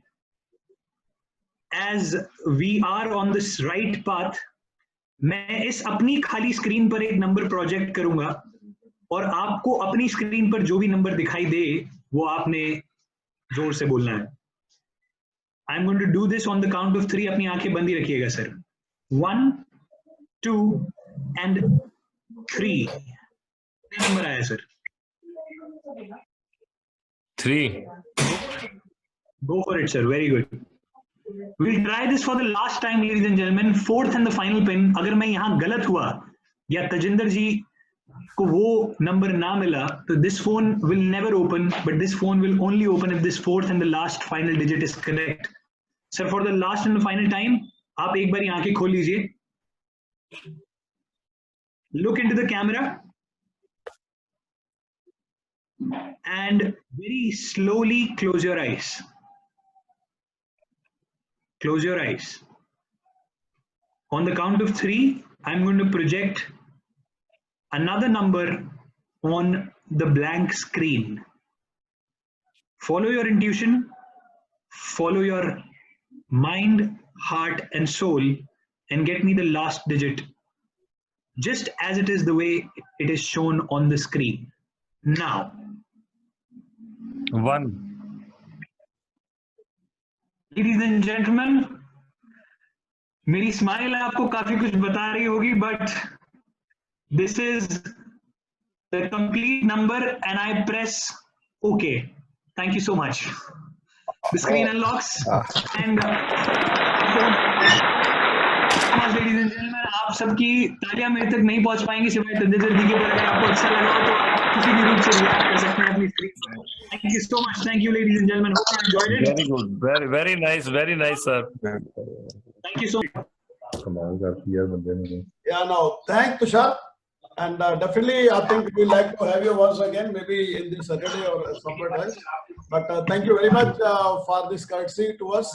So Tushar has came, he has not charged any money from us today. We should be thankful to him. I think big clap for him. Everybody should clap. We are unlimited also. Thank you, Tushar. Thank you very much, Tushar. Thank you. Take care. So now, I think it was a surprise beginning. So let's start the meeting. Praveen जी, ਤੁਸੀਂ press ਚਲਾ ਵੀ ਰਹੇ ਹੋ ਔਰ ਕੁਝ problem ਵੀ face ਕਰ ਰਹੇ ਹੋ. ਤੁਹਾਡੇ ਹਿਸਾਬ ਨਾਲ ਜੋ ਸਾਡੇ ਕੋਲ I think we will give chance to everyone. ਜੋ ਬੰਦਾ ਵੀ ਬੋਲਣਾ ਚਾਹੁੰਦਾ, please raise your hands. We will let him express his views. After that we will discuss, ਸਾਰੀ ਗੱਲਾਂ ਡਿਸਕਸ ਕਰਕੇ ਜਿਸ ਵੀ ਨਤੀਜੇ ਤੇ ਪਹੁੰਚਾਂਗੇ. ਤੇ ਮੈਂ ਸ਼ੁਰੂ ਕਰਨਾ ਚਾਹਾਂਗਾ ਸਾਡੇ ਪ੍ਰਧਾਨ ਜੀ ਤੋਂ, ਸ਼੍ਰੀ ਪ੍ਰਵੀਨ ਅਗਰਵਾਲ ਜੀ. ਪ੍ਰਵੀਨ ਜੀ ਸਰ ਪਲੀਜ਼. ਸਭ ਤੋਂ ਪਹਿਲਾਂ ਤਾਂ ਮੈਂ ਇਹ ਕਹਿਣਾ ਚਾਹੂੰਗਾ ਕਿ ਕੋਈ ਸ਼ੱਕ ਨਹੀਂ ਕਿ ਹਰ ਬੰਦੇ ਨੂੰ ਕੋਸ਼ਿਸ਼ ਕਰਨੀ ਚਾਹੀਦੀ ਹੈ ਕਿ ਉਹ ਆਪਣਾ ਕੰਮ ਨੂੰ ਕਿਸੇ ਵੀ ਤਰੀਕੇ ਨਾਲ 10% ਜਿੱਥੋਂ ਤੱਕ ਪੋਸੀਬਲ ਹੋਵੇ ਵੀ 45 ਡੇਜ਼ ਇਹਨੂੰ ਮਤਲਬ 15 ਦਿਨ ਹੋਰ ਲੱਗਣਗੇ ਜਾਂ 3 ਤਰੀਕ ਨੂੰ ਖੁੱਲੇਗਾ. ਗॉड ਨੋਜ਼ ਕਿੱਦਾਂ ਦੀ ਸਿਚੁਏਸ਼ਨ ਆਉਂਦੀ ਹੈ. ਖੁੱਲਣ ਤੋਂ ਬਾਅਦ ਵੀ ਐਟਲੀਸਟ 1 ਮਹੀਨਾ ਜਾਂ 1.5 ਮਹੀਨੇ ਦਾ ਪੀਰੀਅਡ ਇਦਾਂ ਦਾ ਹੋਊਗਾ ਜਦੋਂ ਅਸੀਂ ਅੰਡਰ ਰੈਸਟ੍ਰਿਕਸ਼ਨ ਹੋਵਾਂਗੇ. ਸਾਨੂੰ ਬਹੁਤ ਕੰਮ ਅੰਡਰ ਰੈਸਟ੍ਰਿਕਸ਼ਨ ਕਰਨਾ ਪਊਗਾ ਔਰ ਸਾਨੂੰ ਕਰਨਾ ਚਾਹੀਦਾ ਵੀ ਹੈ ਟੂ ਸੇਫਗਾਰਡ ਆਵਰਸੈਲਵਸ ਐਂਡ ਜਿਹੜੇ ਸਾਡੇ ਨਾਲ ਲੋਕ ਜੁੜੇ ਹੋਏ. ਸੋ ਲੇਕਿਨ ਉਹਦੇ ਨਾਲ ਨਾਲ ਸਾਨੂੰ ਆਪਣੇ ਕੰਮ ਨੂੰ ਚਾਹੇ 10 ਜਿਹੜੀ ਵੀ ਕਪੈਸਿਟੀ ਹੈਗੀ ਉਹਦੇ ਮੁਤਾਬਕ ਉਹਨੂੰ ਜ਼ਰੂਰ ਚਾਲੂ ਰੱਖਣਾ ਚਾਹੀਦਾ, ਕਿਉਂਕਿ ਇਹਦੇ ਨਾਲ ਕੀ ਹੈ ਕਿ ਸਾਡੀ ਕਨੈਕਟੀਵਿਟੀ ਬਣੀ ਰਹੇਗੀ ਕੰਮ ਦੀ. ਅਗਰ ਸਾਡੇ ਕੋਲ ਜਦੋਂ ਲਾਕਡਾਊਨ ਖੋਲਾਂਗੇ ਉਦੋਂ ਸਵਿਚ ਆਨ ਹੋਏਗਾ ਤਾਂ ਸਾਨੂੰ ਬਹੁਤ ਮੁਸ਼ਕਲ ਆਉਣਗੀਆਂ. ਹਰ ਬੰਦੇ ਨੂੰ ਹੀ ਉਹਦੇ ਕਸਟਮਰ ਦਾ ਕਿਸੇ ਨਾ ਕਿਸੇ ਢੰਗ ਨਾਲ ਫੋਨ ਆਉਂਦਾ ਹੋਏਗਾ ਕਿ ਯਾਰ ਮੈਨੂੰ ਮਟੀਰੀਅਲ ਚਾਹੀਦਾ. ਨੋ ਡਾਊਟ ਇਹ ਤਾਂ ਹੋ ਗਈ ਕਿ ਸਾਨੂੰ ਆਪਣਾ ਕੰਮ ਚਲਾਉਣਾ ਚਾਹੀਦਾ. ਹੁਣ ਕੰਮ ਚਲਾਉਣਾ ਕਿੱਦਾਂ, ਕੀ ਮੁਸ਼ਕਲਾਂ ਆ ਰਹੀਆਂ ਨੇ? ਸਭ ਤੋਂ ਵੱਡੀ ਮੁਸ਼ਕਲ ਤਾਂ ਇਹ ਆ ਰਹੀ ਹੈ ਕਿ ਬੰਦਿਆਂ ਦੇ ਆਉਣ ਜਾਣ ਦੀ ਤਾਂ ਬਹੁਤ ਵੱਡੀ ਸਮੱਸਿਆ ਹੈਗੀ ਹੈ. ਇਸ ਕਰਕੇ ਦੂਰੋਂ ਬੰਦੇ ਆਉਣ 'ਚ ਘਬਰਾਉਂਦੇ ਵੀ ਆ ਔਰ ਉਹਨਾਂ ਨੂੰ ਪ੍ਰੋਬਲਮ ਵੀ ਹੈ. ਵਾਕਈ ਕੋਈ ਜਾਣਬੁੱਝ ਕੇ ਬਹਾਨੇਬਾਜ਼ੀ ਨਹੀਂ ਕਰਦੇ. ਲੇਕਿਨ ਸਰਕਾਰ ਵੱਲੋਂ ਛੂਟ ਹੈਗੀ ਆ ਬਿਕੋਜ਼ ਅਸੀਂ ਸਾਡੀ ਜਿਹੜੀ ਇੰਡਸਟਰੀ ਹੈ ਉਹਨੇ ਬਾਈ ਚਾਂਸ ਹੀ ਸਾਨੂੰ ਇੱਕ ਜਿਹਨੂੰ ਕਹਿੰਦੇ ਆ ਇੱਕ ਸਭ ਤੋਂ ਪਹਿਲੀ ਕੈਟਾਗਰੀ 'ਚ ਰੱਖਿਆ ਕਿ ਅਸੀਂ ਫੂਡ ਇੰਡਸਟਰੀ ਨਾਲ ਜਾਂ ਕਿਸੇ ਵੀ ਉਸ ਇੰਡਸਟਰੀ ਨਾਲ ਰਿਲੇਟਡ ਇਸ ਕਰਕੇ ਪੈਕੇਜਿੰਗ ਨੂੰ ਛੂਟ ਦਿੱਤੀ ਹੈ ਕਿ ਤੁਸੀਂ ਇੰਡਸਟਰੀ ਚਲਾ ਸਕਦੇ. ਇਸ ਬੇਸ ਤੇ ਸਾਨੂੰ ਪਾਸਿਸ ਵੀ ਮਿਲ ਜਾਂਦੀ ਹੈ, ਮਨਜ਼ੂਰੀ ਵੀ ਮਿਲ ਜਾਂਦੀ, ਹਰ ਚੀਜ਼ ਹੋ ਜਾਂਦੀ. ਹੁਣ ਇੰਡਸਟਰੀ ਚਲਾਉਣ ਵਾਸਤੇ ਖਾਲੀ ਪਾਸ ਜਾਂ ਮਨਜ਼ੂਰੀ ਹੀ ਨਹੀਂ ਚਾਹੀਦੀ. ਉਹ ਤਾਂ ਸਾਡੇ ਕੋਲ ਲਾਕਡਾਊਨ ਤੋਂ ਪਹਿਲਾਂ ਚੀਜ਼ਾਂ ਸੀਗੀਆਂ. ਚਲੋ ਅੱਜ ਸਾਡੇ ਅੱਗੇ ਰਿਸਟ੍ਰਿਕਸ਼ਨ ਹੈਗੀ ਹੈ. But raw material is another problem ਜਿਹੜੀ ਕਿ ਸਾਨੂੰ ਕੋਈ ਦਿੱਲੀ ਤੋਂ ਆਉਂਦਾ, ਕੋਈ ਕਿਤੋਂ ਆਉਂਦਾ, ਉਹ ਫੈਕਟਰੀਆਂ ਹਲੇ ਨਹੀਂ ਚੱਲੀਆਂ. ਕਿਤੇ ਕਿਤੇ ਕਿਸੇ ਕੋਲ ਸਟਾਕ ਪਿਆ. ਸੋ ਰॉ ਮਟੀਰੀਅਲ ਦੀ ਵੀ ਇੱਕ ਪ੍ਰੋਬਲਮ ਆ ਰਹੀ ਹੈ ਸਾਨੂੰ. ਅਸੀਂ ਰਿਕੁਆਇਰਮੈਂਟ ਪੂਰਾ ਕਰਨ ਵਾਸਤੇ ਕਸਟਮਰ ਦੀ ਹੋ ਸਕਦਾ 100 ਤੋਂ 10%, 20%, 25% ਜਿੰਨੀ ਅਸੀਂ ਕਰ ਸਕਦੇ ਹਾਂ ਅਸੀਂ ਕਰ ਰਹੇ ਹਾਂ ਆਪਣੀ ਕੋਸ਼ਿਸ਼ ਦੇ ਨਾਲ. ਹੁਣ ਮੁਸ਼ਕਲ ਇਹ ਆ ਰਹੀ ਕਿ ਯਾਰ ਜਿਹੜੇ ਬੰਦੇ ਸਾਡੇ ਕੋਲ ਜਿੰਨੇ ਵੀ 20 ਜਾਂ 30 ਕੰਮ ਕਰਦੇ ਆ ਉਹਨਾਂ ਦੀ ਹੈਲਥ ਦਾ ਕਿੱਦਾਂ ਧਿਆਨ ਰੱਖਿਆ ਜਾਵੇ ਕਿ ਅਸੀਂ ਬੰਦੇ ਨੂੰ ਮੋਨੀਟਰ ਕਰੀਏ ਕਿ ਸਾਰੇ ਬੰਦੇ ਠੀਕ ਆ, ਸਾਰਿਆਂ ਨੇ ਮਾਸਕ ਪਾਏ ਹੋਏ ਆ ਔਰ ਉਹਨਾਂ ਨੂੰ ਵਾਕਈ ਕੋਈ ਦਿੱਕਤ ਤਾਂ ਨਹੀਂ ਹੈਗੀ ਜਿਹੜੀ ਉਹ ਸਾਡੇ ਤੋਂ ਜਾਂ ਛੁਪਾ ਰਹੇ ਆ. ਉਹ ਕੋਸ਼ਿਸ਼ ਕਰਦੇ ਹਾਂ ਅਸੀਂ ਜਦੋਂ ਡੇ ਟੂ ਡੇ ਇੰਟਰੈਕਸ਼ਨ ਕਰਦੇ ਹਾਂ ਬੰਦਿਆਂ ਨਾਲ. ਹੁਣ ਅਸੀਂ ਆਪਣੀ ਡਾਇਰੈਕਟ ਜਾ ਕੇ ਤਾਂ ਇੰਟਰੈਕਸ਼ਨ ਅਸੀਂ ਕਰ ਨਹੀਂ ਸਕਦੇ. No doubt off and on ਮੈਂ ਵੀ ਆਪਣੇ ਆਫਿਸ ਜਾਣਾ for 2 hours for 3 hours just ਆਪਣੇ ਜਾਇਜ਼ਾ ਲੈਣ ਵਾਸਤੇ ਕਿ ਯਾਰ ਇਹ ਬੰਦਿਆਂ ਨੂੰ ਕੋਈ ਪ੍ਰੋਬਲਮ ਤਾਂ ਨਹੀਂ ਆ ਰਹੀ ਜਾਂ ਕੋਈ ਇਦਾਂ ਦੀ ਸਮੱਸਿਆ ਹੈਗੀ ਜਿਹੜੀ ਮੈਂ ਹੀ ਹੱਲ ਕਰ ਸਕਦਾ. ਅਦਰਵਾਈਜ਼ ਸਾਡੀ ਜਿਹੜੀ ਬਾਕੀ ਰਿਪੋਰਟਿੰਗ ਹੈਗੀ ਆਵਰਲੀ ਬੇਸਿਸ ਦੇ ਉੱਤੇ ਬੰਦਿਆਂ ਨਾਲ ਅਸੀਂ ਫੋਨ ਦੇ ਉੱਤੇ ਲੈ ਰਹੇ ਹਾਂ. ਸੋ ਸਭ ਤੋਂ ਜ਼ਰੂਰੀ ਇਸ ਟਾਈਮ ਸਾਡੇ ਅੱਗੇ ਇੱਕੋ ਹੀ ਮੁਸ਼ਕਲ ਹੈ ਵੀ ਅਗਰ ਸਾਡੇ ਪ੍ਰਮਾਈਸਿਸ ਦੇ ਅੰਦਰ ਜਾਂ ਸਾਡਾ ਕੋਈ ਵੀ ਵਰਕਰ ਜਿਹੜਾ ਸਾਡੇ ਨਾਲ ਜੁੜਿਆ ਹੋਇਆ ਸੀਗਾ ਕੋਈ ਕਿਸੇ ਕਿਸਮ ਦੀ ਉਹਨੂੰ ਕੋਈ ਪ੍ਰੋਬਲਮ ਆਉਂਦੀ ਆ, ਅਸੀਂ ਬੰਦਿਆਂ ਨੂੰ ਕਿਹਾ ਹੋਇਆ ਵੀ ਯਾਰ ਸਾਨੂੰ ਤੂੰ ਇਨਫੋਰਮ ਜ਼ਰੂਰ ਕਰਨਾ ਸੋ ਦੈਟ ਅਸੀਂ ਤੈਨੂੰ ਇੱਕ ਬੈਟਰ ਵੇ ਆਊਟ ਦੱਸ ਸਕਦੇ ਹਾਂ for the treatment. Minor problem ਤੇਰੀ ਜਾਂ ਤੇਰੀ ਕੋਈ ਹਾਈਡ ਕੀਤੀ ਹੋਈ ਚੀਜ਼ ਪੂਰੀ ਇੰਡਸਟਰੀ ਨੂੰ ਨਹੀਂ, ਪੂਰੇ ਏਰੀਆ ਨੂੰ ਸੀਲ ਆਫ ਕਰ ਦੂ। ਹੈ ਬਹੁਤ ਰਿਸਕੀ ਹੈ, ਕੋਈ ਸ਼ੱਕ ਨਹੀਂ, ਕਿਉਂਕਿ ਕਿਸੇ ਬੰਦੇ ਨੂੰ ਕੁਝ ਵੀ ਹੋ ਸਕਦਾ। ਹੁਣ ਤੁਸੀਂ ਹਰ ਬੰਦੇ ਦੀ ਹਿਸਟਰੀ ਨਹੀਂ ਜਾਣ ਸਕਦੇ। ਚਲੋ ਸਾਡੇ ਨਹੀਂ ਹੋਊਗਾ, ਸਾਡੇ ਪੜੋਸੀਆਂ ਦੇ ਕਿਸੇ ਬੰਦੇ ਨੂੰ ਹੋ ਜਾਣਗੇ ਤਾਂ ਵੀ ਸਾਨੂੰ ਇਹ ਪ੍ਰੋਬਲਮ ਆ ਸਕਦੀ, ਕਿਉਂਕਿ ਉਹਨੇ ਸਾਡੇ ਏਰੀਆ ਸੀਲ ਕਰ ਦੇਣਾ। ਇਹ ਪਾਸਟ 'ਚ ਹੁੰਦਾ ਆਇਆ ਔਰ ਇਹ ਫਿਊਚਰ 'ਚ ਵੀ ਹੋਏ। ਬਾਕੀ ਮੇਰੇ ਹਿਸਾਬ ਨਾਲ ਹਰ ਇੱਕ ਇਨਸਾਨ ਦੀ ਮੁਸ਼ਕਲ ਅੱਜ ਦੀ ਡੇਟ 'ਚ ਸਭ ਤੋਂ ਵੱਡੀ ਜਿਹੜੀ, ਜਿੱਦਾਂ ਵਰਕਰਸ ਦੀ ਸੈਲਰੀ ਆ, ਵੇਜਿਸ ਆ, ਜਾਂ ਹੋਰ ਕੁਝ ਐਸੀਆਂ ਸਰਕਾਰੀ ਦੇਣਦਾਰੀਆਂ ਨੇ, ਸਰਕਾਰ ਵੱਲੋਂ ਹਲੇ ਕੋਈ ਐਡਾ ਲੰਬਾ ਚੌੜਾ ਪ੍ਰੈਸ਼ਰ ਤਾਂ ਨਹੀਂ ਹੈਗਾ। It is as for as power bill is concerned, provident fund is concerned, PSI is concerned, ਜਾਂ ਹੋਰ ਕੋਈ ਟੈਕਸੇਸ਼ਨ ਦਾ ਕੋਈ ਇੰਨਾ ਲੰਬਾ ਚੌੜਾ ਪ੍ਰੈਸ਼ਰ ਨਹੀਂ ਹੈਗਾ ਕਿਸੇ ਬੰਦੇ ਦਾ। ਡੇਟਾ ਲੰਘ ਵੀ ਗਈਆਂ ਤਾਂ ਉਹਨਾਂ ਨੇ ਸਾਨੂੰ ਫੋਲੋ ਨਹੀਂ ਕੀਤਾ। ਮੇ ਵੀ ਕਦੇ ਸਾਨੂੰ ਕੋਈ ਮਾੜਾ ਮੋਟਾ ਕਿਸੇ ਬੰਦੇ ਨੇ ਕਾਲ ਕੀਤੀ ਹੋਵੇ ਤਾਂ ਸ਼ਾਇਦ ਮਾਈਨਰ ਚੀਜ਼ ਹੈਗੀ ਹੈ, ਲੇਕਿਨ ਸਾਨੂੰ ਇਨ ਹਾਊਸ ਹੀ ਆਪਣੇ ਫੰਡਸ ਨਾਲ ਮੈਨੇਜ ਕਰਨਾ, ਔਰ ਹਾਲੇ ਹੋਰ ਕਿੰਨੇ ਦਿਨ ਚੱਲਣਾ, ਅਸੀਂ ਆਪਣਾ ਪਰਿਵਾਰ ਵੀ ਚਲਾਉਣਾ, ਔਰ ਜਿਹੜੇ ਸਾਡੇ ਨਾਲ ਬੰਦੇ ਜੁੜੇ ਹੈ ਉਹਨਾਂ ਨੂੰ ਵੀ ਮਦਦ ਕਰਨੀ ਹੈ ਇਸ ਮੌਕੇ ਦੇ ਉੱਤੇ, ਚਾਹੇ ਉਹ ਕੰਮ ਕਰ ਰਹੇ ਆ ਜਾਂ ਨਹੀਂ ਕਰ ਰਹੇ। ਉਹਦੇ ਲਈ ਯੂ ਨੀਡ ਫੰਡਸ, ਜਿਹੜੇ ਕਿ ਇਸ ਟਾਈਮ ਨਾ ਤਾਂ ਕੋਈ ਬਾਜ਼ਾਰੋਂ ਲੰਬੇ ਚੌੜੇ ਫੰਡਸ ਆ ਰਹੇ ਆ, ਸਮਝੋ ਆ ਹੀ ਨਹੀਂ ਰਹੇ, ਤੇ ਹੋਰ ਕੋਈ ਸਾਧਨ ਹੈ ਨਹੀਂ ਸਾਡੇ ਕੋਲ। ਸੋ ਇਹਨਾਂ ਚੀਜ਼ਾਂ ਨੂੰ ਧਿਆਨ 'ਚ ਰੱਖਦੇ ਹੋਏ ਜ਼ਰੂਰ ਆਪਣੇ ਹਰ ਬੰਦੇ ਕੋਲ ਕਿੰਨੀ ਕਪੈਸਿਟੀ ਹੈ, ਉਹਦੇ ਕੋਲ ਕੀ ਹੋਲਡਿੰਗ ਕਪੈਸਿਟੀ ਹੈ, ਰਿਜ਼ਰਵ ਫੰਡਸ ਕੀ ਨੇ, ਉਹਨੂੰ ਇੱਕ ਐਕਸਪੈਕਟੇਸ਼ਨ ਨਾਲ ਕਿੰਨੇ ਦਿਨ ਚੱਲ ਸਕਦਾ, ਉਹਨੂੰ ਜਰਾ ਜ਼ਰੂਰ ਡੇ ਟੂ ਡੇ ਮੋਨੀਟਰ ਕਰੇ, ਔਰ ਬਹੁਤ ਕੋਈ ਜ਼ਿਆਦਾ ਰਿਸਕ ਨਾ ਲਵੇ। ਲੇਕਿਨ ਸਰਕਾਰ ਦੀਆਂ ਅਗਰ ਅਸੀਂ ਪਾਲਿਸੀਜ਼ ਦੇਖੀਏ, ਜਿੱਦਾਂ ਕਮਲ ਜੀ ਨੇ ਜ਼ਿਕਰ ਕੀਤਾ, ਸਰਕਾਰ ਤਾਂ ਰੋਜ਼ ਹੀ ਪਾਲਿਸੀਜ਼ ਬਣਾਈ ਜਾਂਦੀਆਂ ਨੇ, ਬਣਾਉਂਦੀਆਂ ਪਈਆਂ ਨੇ, ਕਿਉਂਕਿ ਉਹਨਾਂ ਨੇ ਓਵਰਆਲ ਇੱਕ ਸਿਨੈਰੀਓ ਨੂੰ ਲੈ ਕੇ ਚੱਲਣਾ। ਹਰ ਇੱਕ ਇਨਸਾਨ ਦੀ ਆਪਣੀ ਮੁਸ਼ਕਿਲ ਜਿਹੜੀ ਹੈਗੀ ਉਹ ਅਸੀਂ ਕਈ ਪਲੇਟਫਾਰਮ ਦੇ ਉੱਤੇ ਸਰਕਾਰ ਦੇ ਅੱਗੇ ਲਿਆਂਦੀ ਵੀ ਹੈ। ਜਿੱਦਾਂ ਪਿੱਛੇ ਕੈਪਟਨ ਸਾਹਿਬ ਨੇ ਅਨਾਉਂਸ ਕੀਤਾ ਵੀ ਅਗਰ ਤੁਹਾਡੇ ਪ੍ਰਮਾਈਸਿਸ 'ਚ ਕੋਈ ਬੰਦਾ ਪੋਜ਼ਿਟਿਵ ਪਾਇਆ ਜਾਂਦਾ ਤਾਂ ਤੁਹਾਡੇ ਤੇ FIR ਨਹੀਂ ਹੋਊਗੀ, ਜਦਕਿ ਪਹਿਲਾਂ ਇਹ ਵੀ ਪ੍ਰੋਵੀਜ਼ਨ ਰੱਖਿਆ ਸੀ ਕਿ ਤੁਹਾਡੇ ਤੇ FIR ਹੋਊ। ਸੋ ਇਹ ਵੀ ਇੱਕ ਉਹਨਾਂ ਨੇ ਛੂਟ ਦਿੱਤੀ ਹੈ ਵੀ ਠੀਕ ਆ, ਮਤਲਬ ਅਸੀਂ ਵੀ ਡੇ ਟੂ ਡੇ, ਜੇ ਸਾਨੂੰ ਹੁਣ ਜੇ ਕੋਈ ਸਾਡੇ ਜੋ ਬੰਦਾ ਕੋਈ ਪੋਜ਼ਿਟਿਵ ਕੋਈ ਹੋ ਜਾਂਦਾ ਤਾਂ FIR ਸਾਡੇ ਉੱਤੇ ਕਿਉਂ ਹੋਊਗੀ? ਅਸੀਂ ਕਿਹੜਾ ਕੋਈ ਜ਼ਬਰਦਸਤੀ ਕਰ ਰਹੇ ਹਾਂ, ਜਾਂ ਅਸੀਂ ਉਹਨੂੰ ਕੋਈ ਉਹਦੇ ਸਾਡੀ ਨੌਲੇਜ ਜਾਣ ਦੇ ਬਾਅਦ ਵੀ ਅਸੀਂ ਉਹਦੇ ਕੋਲ ਕੰਮ ਕਰਾ ਰਹੇ ਹਾਂ। ਸੋ ਉਹ ਪ੍ਰੋਵੀਜ਼ਨ ਇੱਦਾਂ ਅਸੀਂ ਡਿਫਰੈਂਟ ਪਲੇਟਫਾਰਮ ਤੇ, ਅੱਜ CAI ਦੀ ਵੀ ਇੱਕ ਮੀਟਿੰਗ ਹੈਗੀ ਹੈ 11:30 ਵਜੇ। ਇਦੋਂ ਬਾਅਦ ਇੱਕ ਜਿਹੜੀ 20 ਮੈਂਬਰਾਂ ਕਮੇਟੀ ਬਣੀ, ਉਹ ਸਾਡੇ 2 ਸ਼ਹਿਰ ਦੇ ਬੰਦੇ ਮਿਸਟਰ ਰਜਿੰਦਰ ਗੁਪਤਾ ਤੇ ਸ਼੍ਰੀਪਾਲ ਜੀ ਉਸ ਕਮੇਟੀ ਦੇ ਮੈਂਬਰ ਨੇ। ਜਿਹੜੀ 20 ਮੈਂਬਰੀ ਕਮੇਟੀ ਬਣਾਈ ਹੈ ਸਰਕਾਰ ਨੇ, ਪੰਜਾਬ ਗਵਰਨਮੈਂਟ ਨੇ, ਜਿਹਨੂੰ ਹੈੱਡ ਕਰ ਰਹੇ ਆ ਮਿਸਟਰ ਮਨਟੇਕ ਸਿੰਘ ਆਹਲੂਵਾਲੀ, ਜਿਹੜੇ ਆਪਣੇ ਪੁਰਾਣੇ ਬੰਦੇ ਇਕਨੋਮਿਕ ਐਡਵਾਈਜ਼ਰ ਵੀ ਰਹੇ ਆ, ਪਲੈਨਿੰਗ ਕਮਿਸ਼ਨ ਦੇ ਡਿਪਟੀ ਚੇਅਰਮੈਨ ਵੀ ਰਹੇ ਆ। So is a very good person. So different platform ਦੇ ਉੱਤੇ ਇੰਡਸਟਰੀ ਰਿਲੇਟਡ ਇਸ਼ੂਜ਼ ਨੇ ਜਿਹੜੇ, ਉਹਨਾਂ ਨੂੰ ਗਵਰਨਮੈਂਟ ਦੀ ਨੌਲੇਜ 'ਚ ਲਿਆਂਦਾ ਜਾ ਰਿਹਾ ਵੀ ਇੰਡਸਟਰੀਜ਼ ਨੂੰ ਐਕਚੁਅਲ ਕੀ ਪ੍ਰੋਬਲਮ ਆ ਰਹੀ, ਔਰ ਸਟੇਟ ਵਾਈਜ਼, ਸ਼ਹਿਰ ਵਾਈਜ਼ ਕੰਮ ਦੇ ਸਟਾਈਲ ਦੇ ਮੁਤਾਬਕ ਉਹ ਹਰ ਬੰਦੇ ਦੀ ਅਲੱਗ-ਅਲੱਗ ਹੋ ਸਕਦੀ ਹੈ। ਹੁਣ ਕਿਸੇ ਬੰਦੇ ਕੋਲ ਇਦਾਂ ਦੀ ਵੀ ਮੁਸ਼ਕਲ ਹੈਗੀ ਕਿ ਉਹ ਸੋਸ਼ਲ ਡਿਸਟੈਂਸਿੰਗ ਮੇਨਟੇਨ ਹੀ ਨਹੀਂ ਕਰ ਸਕਦਾ, ਬਿਕੋਜ਼ ਉਹਦੀ ਕਨਵੇਅਰ ਦਾ ਜਿਹੜਾ ਸਿਸਟਮ ਬਣਿਆ ਹੋਇਆ, ਜਿੱਦਾਂ ਗਵਰਨਮੈਂਟ ਨੇ ਕਿਹਾ ਵੀ ਸੋਸ਼ਲ ਡਿਸਟੈਂਸ 1 ਮੀਟਰ ਦੀ ਤੁਸੀਂ ਦੂਰੀ ਰੱਖਣੀ ਆ, ਕਨਵੇਅਰ 'ਚ ਇੰਨਾ ਮਾਰਜਨ ਨਹੀਂ ਹੈ ਨਹੀਂ। ਅੱਜ ਅਗਰ ਉਹਦੀ ਕਨਵੇਅਰ 500 ਸਮਝੋ ਫੁੱਟ ਲੰਬੀ ਆ ਤੇ ਉਹ 500 ਫੁੱਟ ਹੀ ਰਹਿ ਸਕਦੀ, ਉਹਨੂੰ 1000 ਫੁੱਟ ਤੱਕ ਕਰ ਨਹੀਂ ਸਕਦਾ। So he is unable to run this and to maintain this social distance. ਉਹਦੀ ਆਪਣੀ ਇੱਕ ਪ੍ਰੋਬਲਮ ਹੈਗੀ, ਕਿਉਂਕਿ ਅਰਲੀ ਤਾਂ ਕਦੇ ਕੋਈ ਇਦਾਂ ਦੀ ਨੌਲੇਜ ਆਈ ਨਹੀਂ, ਮਤਲਬ ਪ੍ਰੋਬਲਮ ਨਹੀਂ ਹੈ। ਸੋ ਮੈਂ ਚਾਹੂੰਗਾ ਕਿ ਹਰ ਇੱਕ ਬੰਦਾ ਆਪਣੀ ਆਪਣੀ ਮੁਸ਼ਕਲ ਦੱਸੇ, ਔਰ ਉਹਦਾ ਇੱਕ ਪੋਸੀਬਲ ਸੋਲੂਸ਼ਨ ਵੀ ਦੱਸੇ, ਸੋ ਦੈਟ ਤੁਹਾਡੇ ਕੋਲ ਹੀ ਸੋਲੂਸ਼ਨ ਲੈ ਕੇ ਅਸੀਂ ਅੱਗੇ ਕਨਵੇ ਕਰ ਸਕੀਏ ਟੂ ਏ ਹਾਇਰ ਪਲੇਟਫਾਰਮ। ਉਹ ਅੱਗੇ ਉਹ ਕਨਵੇ ਕਰਨ। ਮੈਂ ਤੁਹਾਨੂੰ ਦੱਸਿਆ 80% ਸਾਡੀਆਂ ਮੁਸ਼ਕਲਾਂ ਕਾਮਨ ਹੋਣਗੀਆਂ, ਚਾਹੇ ਕਿਸੇ ਦਾ ਸਾਈਜ਼ ਵੱਡਾ ਜਾਂ ਸਾਈਜ਼ ਛੋਟਾ। 20% ਬਿਜ਼ਨਸ ਦੇ ਮੁਤਾਬਕ ਰਿਲੇਟ ਕਰ ਸਕਦੀਆਂ ਨੇ, ਪਰ ਐਟਲੀਸਟ ਹਰ ਬੰਦਾ ਆਪਣੀ ਆਪਣੀ ਮੁਸ਼ਕਲ ਦੱਸੇ ਵੀ ਇਹ ਮੁਸ਼ਕਲ ਆ, ਨਾਲ ਉਹਦਾ ਸਮਾਧਾਨ ਵੀ ਦੱਸੇ। ਅਸੀਂ ਤਾਂ ਕਿਹਾ ਸਰਕਾਰ ਨੂੰ ਵੀ ਜਿੱਦਾਂ ਤੁਸੀਂ ਪ੍ਰੋਵੀਡੈਂਟ ਫੰਡ 'ਚ ਰਾਇਤ ਕੀਤੀ, ਇਦਾਂ ਮੇਰੇ ਹਿਸਾਬ ਨਾਲ ਆਪਣਾ ਕਈ ਪਲੇਟਫਾਰਮ ਦੇ ਉੱਤੇ ਵੀ ਕਿਹਾ ਗਿਆ ਕਿ ਸਾਡੇ ਵਰਕਰਸ ਦੀ ਵੀ 1 ਜਾਂ 1.5 ਮਹੀਨੇ ਦੀ ਜਾਂ 2 ਮਹੀਨੇ ਦੀ ਸੈਲਰੀ ਗਵਰਨਮੈਂਟ ਨੂੰ ਦੇਣੀ ਚਾਹੀਦੀ ਹੈ। ਬੈਂਕਾਂ ਦੇ ਨਾਲ ਅਲੱਗ ਗੱਲ ਚੱਲ ਰਹੀ ਹੈ, ਜਦਕਿ ਹਲੇ ਬੈਂਕਾਂ ਵੱਲੋਂ ਕੋਈ ਇੰਨੀ ਜ਼ਿਆਦਾ ਛੂਟ ਨਹੀਂ ਮਿਲੀ। ਮਤਲਬ ਅਨਾਊਂਸਮੈਂਟ ਬਹੁਤ ਹੋ ਚੁੱਕੀਆਂ ਨੇ, ਪਰ ਹਜੇ ਉਹਦੀ ਪ੍ਰੈਕਟੀਕਲ ਸ਼ੇਪ ਆਉਂਦੇ ਨੂੰ ਹੋ ਸਕਦਾ ਟਾਈਮ ਲੱਗੇ, ਜਾਂ ਹੋ ਸਕਦਾ ਉਹਦੇ 'ਚ ਕੋਈ ਚੇਂਜਸ ਹੋਣ, ਉਹਨੂੰ ਬਹੁਤ ਟਾਈਮ ਲੱਗ ਜਾਊਗਾ। ਲੇਕਿਨ ਸਾਡਾ ਇਸ ਟਾਈਮ ਡੇ ਟੂ ਡੇ ਜਿਹੜਾ ਹੈਗਾ ਸਸਟੇਨੇਬਿਲਿਟੀ, ਸਟੇਬਿਲਿਟੀ, ਉਹ ਹੁਣ ਮੈਂ ਸਮਝਦਾ ਸਾਡਾ ਜਿਹੜਾ ਉਹ ਤਾਕਤ ਆ ਉਹ ਖਤਮ ਹੁੰਦੀ ਜਾ ਰਹੀ ਹੈ, ਕਿਉਂਕਿ ਬਹੁਤ ਲੰਬਾ ਸਮਾਂ ਨਿਕਲ ਗਿਆ। ਸੋ ਬਾਕੀ ਮੈਂ ਸਾਰੇ ਬੰਦੇ ਨੂੰ ਰਿਕੁਐਸਟ ਕਰੂੰਗਾ ਕਿ ਨਕਸ਼ਲ ਦੇ ਵਿੱਚ ਕਿ ਕੰਮ ਦੀ ਕੰਟੀਨਿਊਟੀ ਨੂੰ ਬਰਕਰਾਰ ਰੱਖਣ ਵਾਸਤੇ ਕਿਸੇ ਨਾ ਕਿਸੇ ਢੰਗ ਨਾਲ 5 ਤੋਂ 10% ਕੰਮ ਨੂੰ ਚਲਾਉਣ ਦੀ ਕੋਸ਼ਿਸ਼ ਕਰੋ।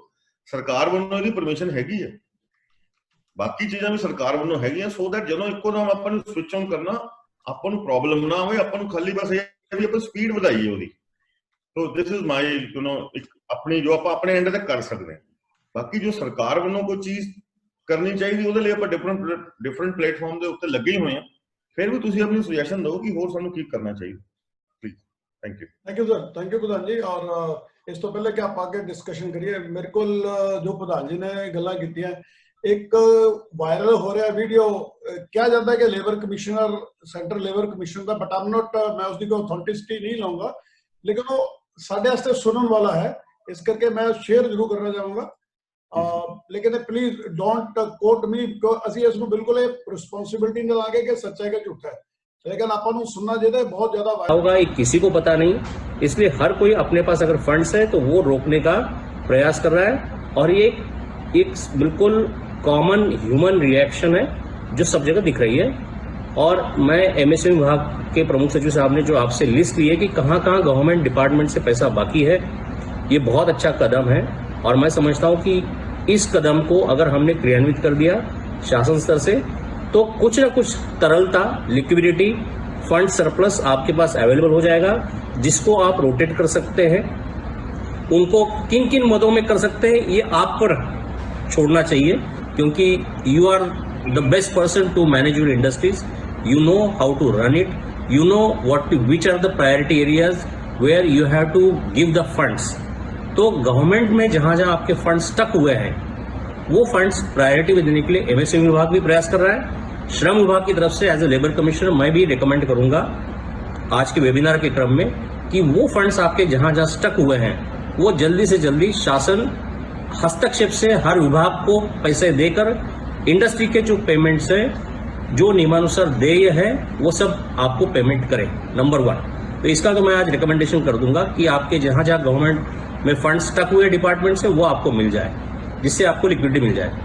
अब आ जाइए कि मोरल हैजर्ड क्रिएट हो गया, जिसमें इकोनॉमिक्स में टर्म है मोरल हैजर्ड। तो श्रमिकों को लगेगा भाई जाओ न जाओ हमें पेमेंट मिलना ही मिलना है। तो उसके लिए भी मैं बताना चाहूंगा आपको कि यदि इसमें हम प्राविधान देखेंगे और उसके बारे में मैं विचार करके अभी मैंने ऑलरेडी आपके में नितिन टंडन मेरे सामने यहाँ पर है, ऑलरेडी इनके साथ विचार विमर्श हुआ था और आलोक के साथ भी हुआ था कि अगर आपने श्रमिक को बुलाया और वो नहीं आया या किसी बहाने से आप फोन बंद करके बैठा, लेकिन आप ये इंश्योर कर लीजिए कि उसको सूचना पहुंच जाए कि हाँ तुमको बुलाया है, और अगर वो नहीं आता है then you are not liable for payment. भाई आप ऐसा थोड़ी नहीं कि घर बंदा आपने बुलाया काम के लिए, आप उसके लिए बुला रहे हो, उसकी सेफ्टी के पूरे प्रिकॉशंस आप ले रहे हो, ठीक है, उसको कोविड-19 के हिसाब से आप उसको सैनिटाइजर दे रहे हो, आप उसको मास्क दे रहे हो, आप अपने यहाँ पर उसका सोशल डिस्टेंसिंग मेंशन पूरा फॉलो कर रहे हो, और इतना करने के बाद भी बुलाने के बाद वो नहीं आ रहा है तो then you are not liable for payment. इसका थोड़ा सा अध्ययन एक्ट के अनुसार क्या हो सकता है, एक आरपी गुप्ता जी या हमारी पूरी टीम को मैं बता रहा हूँ यहाँ पर, ये जरा देख लीजिए। इसका प्रस्ताव हम शासन को भेजेंगे जरूर कि अगर बुलाया जाता है और श्रमिक नहीं आता है तो ये निश्चित रूप से उसको कोई पेमेंट के लिए लायबल नहीं है हमारी इंडस्ट्रियलिस्ट। ये बिल्कुल क्लियर कट हमारी तरफ से लिखित पढ़त में गाइडलाइंस, और हमारे डिप्टी लेबर कमिश्नर्स, सभी एडिशनल लेबर कमिश्नर्स, श्रम विभाग के जितने फील्ड स्तरीय कर्मचारी अधिकारी हैं उनको बताया है कि पेमेंट ऑफ वेजेस को लेकर श्रमिकों को अगर इंडस्ट्री ने भुगतान नहीं किया है उसको लेकर कोई भी श्रम विभाग का अधिकारी कर्मचारी बिना मेरे पूर्वानुमोदन के, विदाउट माय प्रायर अप्रूवल, कोई एफआईआर किसी भी इंडस्ट्री के विरुद्ध नहीं करेगा, किसी भी उद्योगी के विरुद्ध एफआईआर करेगा नहीं। और इस आशय के लिखित में आदेश मैंने आज से 5 दिन पहले, कब जारी किया, ट्यूसडे को जारी किया ना, देखिए मतलब मुझे याद है 5 दिन पहले, ट्यूसडे होता है, 5 दिन पहले मैंने जारी किया है, लिखित पढ़त में आदेश जारी किया है कि किसी भी इंडस्ट्रियलिस्ट के विरुद्ध, किसी भी उद्यमी के विरुद्ध श्रमिकों को वेजेस पेमेंट नहीं किए, भुगतान, सैलरी का भुगतान नहीं किया, इसको लेकर हम एफआईआर बिना मेरी प्रायर परमिशन के, लिखित में परमिशन के नहीं करेंगे। और मैं आश्वस्त करना चाहूंगा आपको कि मैं किसी को परमिशन नहीं दूंगा, आप भी बता रहा हूं, मैं आपको किसी को परमिशन नहीं दूंगा। दिस वाज ए जो ਕਿਹਾ ਜਾਂਦਾ ਕਿ labour commissioner, central labour commissioner ਨੇ ਇਹ ਗੱਲ ਕਹੀ ਹੈ, ਇਨਫੋਰਮੇਸ਼ਨ ਕਾਫੀ ਰੈਲੇਵੈਂਟ ਹੈ। ਲੇਕਿਨ ਮੈਂ ਇਸ ਦੀ ਆਥੈਂਟਿਸਿਟੀ ਇਸ ਲਈ ਲੈ ਰਿਹਾ ਕਿਉਂਕਿ ਮੈਂ ਸਾਰੀ ਵੈਬਸਾਈਟ ਉਹਨਾਂ ਦੀ ਛਾਨ ਮਾਰੀ, ਮੈਨੂੰ ਕਿਤੇ ਉਹ ਸਰਕੂਲਰ ਨਹੀਂ ਮਿਲਿਆ। ਮੈਂ ਚਾਹੁੰਦਾ ਸੀ ਅੱਜ ਤੁਹਾਨੂੰ ਉਹ ਸਰਕੂਲਰ ਵੀ ਦਿਖਾਇਆ ਜਾਏ ਜਿਹੜਾ ਲੇਬਰ ਕਮਿਸ਼ਨਰ ਇੱਥੇ ਕਹਿ ਰਹੇ ਸੀ ਕਿ ਮੈਂ ਆਪਣੇ ਸਾਰੇ ਡਿਪਾਰਟਮੈਂਟਾਂ ਨੂੰ ਲਿਖ ਦਿੱਤਾ, ਤੇ ਮੈਨੂੰ ਨਹੀਂ ਮਿਲਿਆ। ਲੇਕਿਨ ਖੈਰ ਹੋ ਸਕਦਾ ਸੱਚ ਵੀ ਹੈ, ਲੇਕਿਨ ਇਸ ਜਸਟ ਫॉर योर ਨੌਲੇਜ ਮੈਂ ਡਿਸਕ੍ਰਾਈਬ ਕਰਨਾ ਚਾਹੁੰਦਾ ਸੀ ਔਰ ਦੱਸਿਆ ਗਿਆ ਰਿਗਾਰਡਿੰਗ ਜਿਸ ਤਰ੍ਹਾਂ ਪ੍ਰਵੀਨ ਜੀ ਕਹਿ ਰਹੇ ਸੀ ਫੈਕਟਰੀਆਂ ਚਲਾਉਣ ਦਾ, ਜੋ ਸਾਡੇ ਕੋਲ 2-3 ਸਵਾਲ ਆਏ ਆ। ਇਸ ਤੋਂ ਪਹਿਲੇ ਕਿ ਅਸੀਂ ਤੁਹਾਡੇ ਨਾਲ ਗੱਲਬਾਤ ਕਰੀਏ ਤਾਂ I will like to clear that ਸਾਡੇ ਕੋਲ 2 ਪ੍ਰੋਵੀਜ਼ਨ ਹਨ। ਮੇਰੀ ਕੱਲ ਖੰਨਾ ਨਾਲ ਕਾਫੀ ਡਿਟੇਲ ਜਿਸ ਬਾਰੇ ਗੱਲ ਹੋਈ ਹੈ।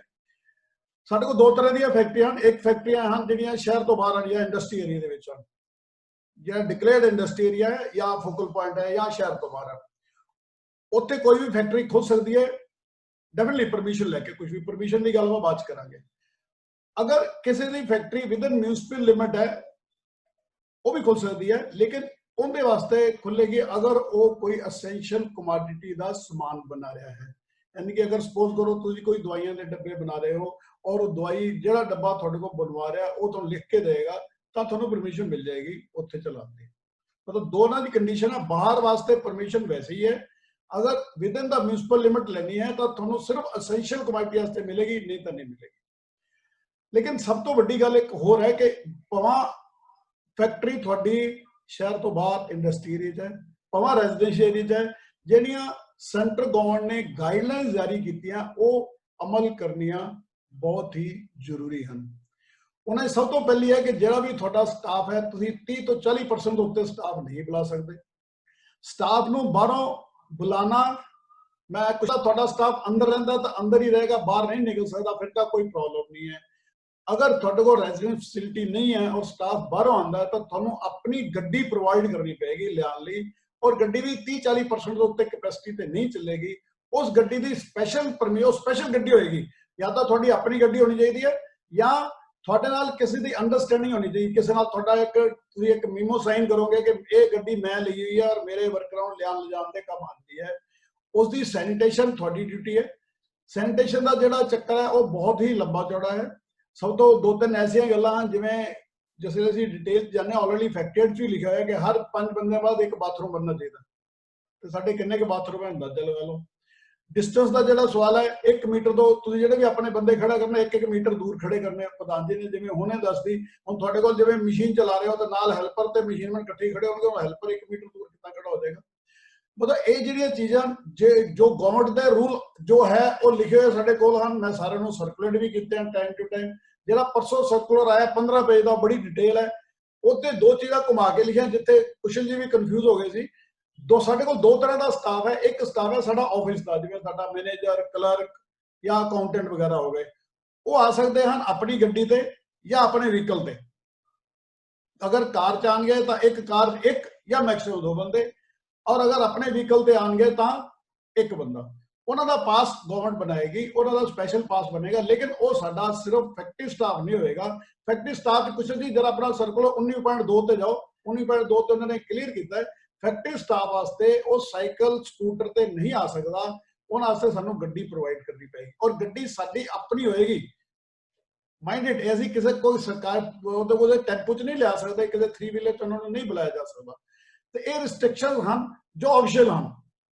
अनऑफिशियल जिन्हें जो करना है वो वी कांट से। तो ये मैं जरा गल क्लीयर करना चाहता सी इस तो पहले कि आप बाकी गलबात शुरू करिए।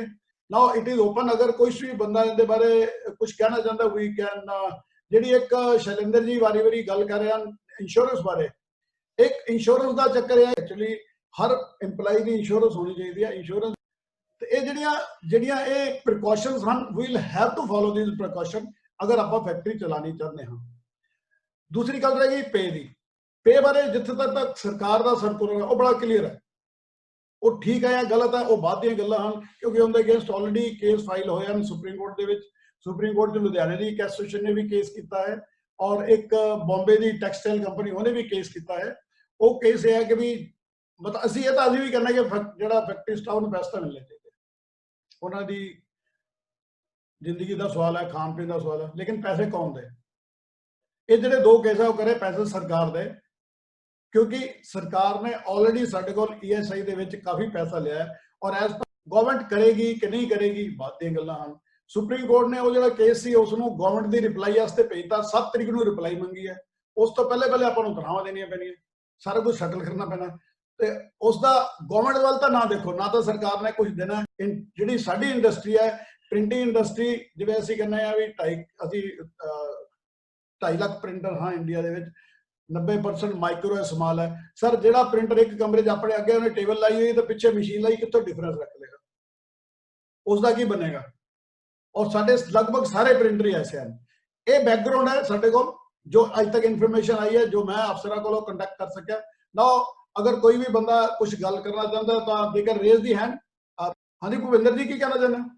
ਇੰਡਸਟਰੀ ਖੋਲਣ ਵਾਸਤੇ ਜਿਹੜੇ ਗਵਰਨਮੈਂਟ ਦੇ ਨਾਰਮਸ ਹੈ, ਜੇ ਉਹਦੇ ਤੇ ਜਾਈਏ ਤੇ ਸਾਡੀ ਇੰਡਸਟਰੀ ਵਿੱਚੋਂ ਮੇਰੇ ਖਿਆਲ 70 ਤੋਂ 80% ਜਿਹੜੀ ਇੰਡਸਟਰੀ ਹੈ ਦੈਟ ਕਾਂਟ ਬੀ ਓਪਨ, ਕਿਉਂਕਿ ਜਿਹੜੇ ਉਹਨਾਂ ਨੇ ਨਾਰਮਸ ਦਿੱਤੇ ਹੋਏ ਹੈ ਜਾਂ ਜੋ ਕੁਝ ਉਹਨਾਂ ਨੇ ਤੁਸੀਂ ਜਿਹੜੇ ਵੀ notification time to time change ਹੋ ਰਹੇ ਹੈ, ਉਹਦੇ ਵਿੱਚ ਇੰਡਸਟਰੀ ਰਨ ਕਰਨਾ ਇੱਕ ਸਾਡੇ ਜੇ ਇੰਡਸਟਰੀ ਬਹੁਤ ਮੁਸ਼ਕਿਲ ਹੈ। ਤੇ ਅਸੀਂ ਆਪਣੇ ਲੈਵਲ ਤੇ ਜੇ ਕੋਈ ਇਹੋ ਜਿਹਾ, ਕਿਉਂਕਿ ਆਰਡਰ ਤੇ ਸਾਰਿਆਂ ਕੋਲ ਆ ਹੀ ਰਹੇ, ਕੰਮ ਸਾਰੇ ਕਰ ਹੀ ਰਹੇ ਸੀਗੇ ਪਹਿਲਾਂ, ਤੇ ਕੋਈ ਇਹੋ ਜਿਹਾ ਕੋਈ ਸਿਸਟਮ ਬਣਾ ਕੇ ਅਸੀਂ ਕੋਈ ਇੱਕ ਜਗ੍ਹਾ ਕੋਈ ਕੋਲੈਸਟਰਲ ਇਦਾਂ ਦਾ ਬਣਾਈਏ ਜਿੱਥੇ ਅਸੀਂ ਸਾਰਾ ਕੰਮ ਪੂਲ ਕਰਕੇ ਇੱਕੋ ਜਗ੍ਹਾ ਅਗਰ ਮੇਨਟੇਨ ਕਰੀਏ। ਅਸੀਂ ਲੁਧਿਆਣੇ ਵਿੱਚ ਇਦਾਂ ਦਾ ਕੋਈ ਸਿਸਟਮ ਕਰੀਏ ਕਿ it can be worked out. ਬਾਕੀ ਤੁਸੀਂ ਮੇਰੇ ਤੋਂ ਜ਼ਿਆਦਾ, it's just my suggestion. Asrar ਜੀ ਤੁਹਾਡੀ ਗੱਲ ਬਿਲਕੁਲ ਸਹੀ ਹੈ।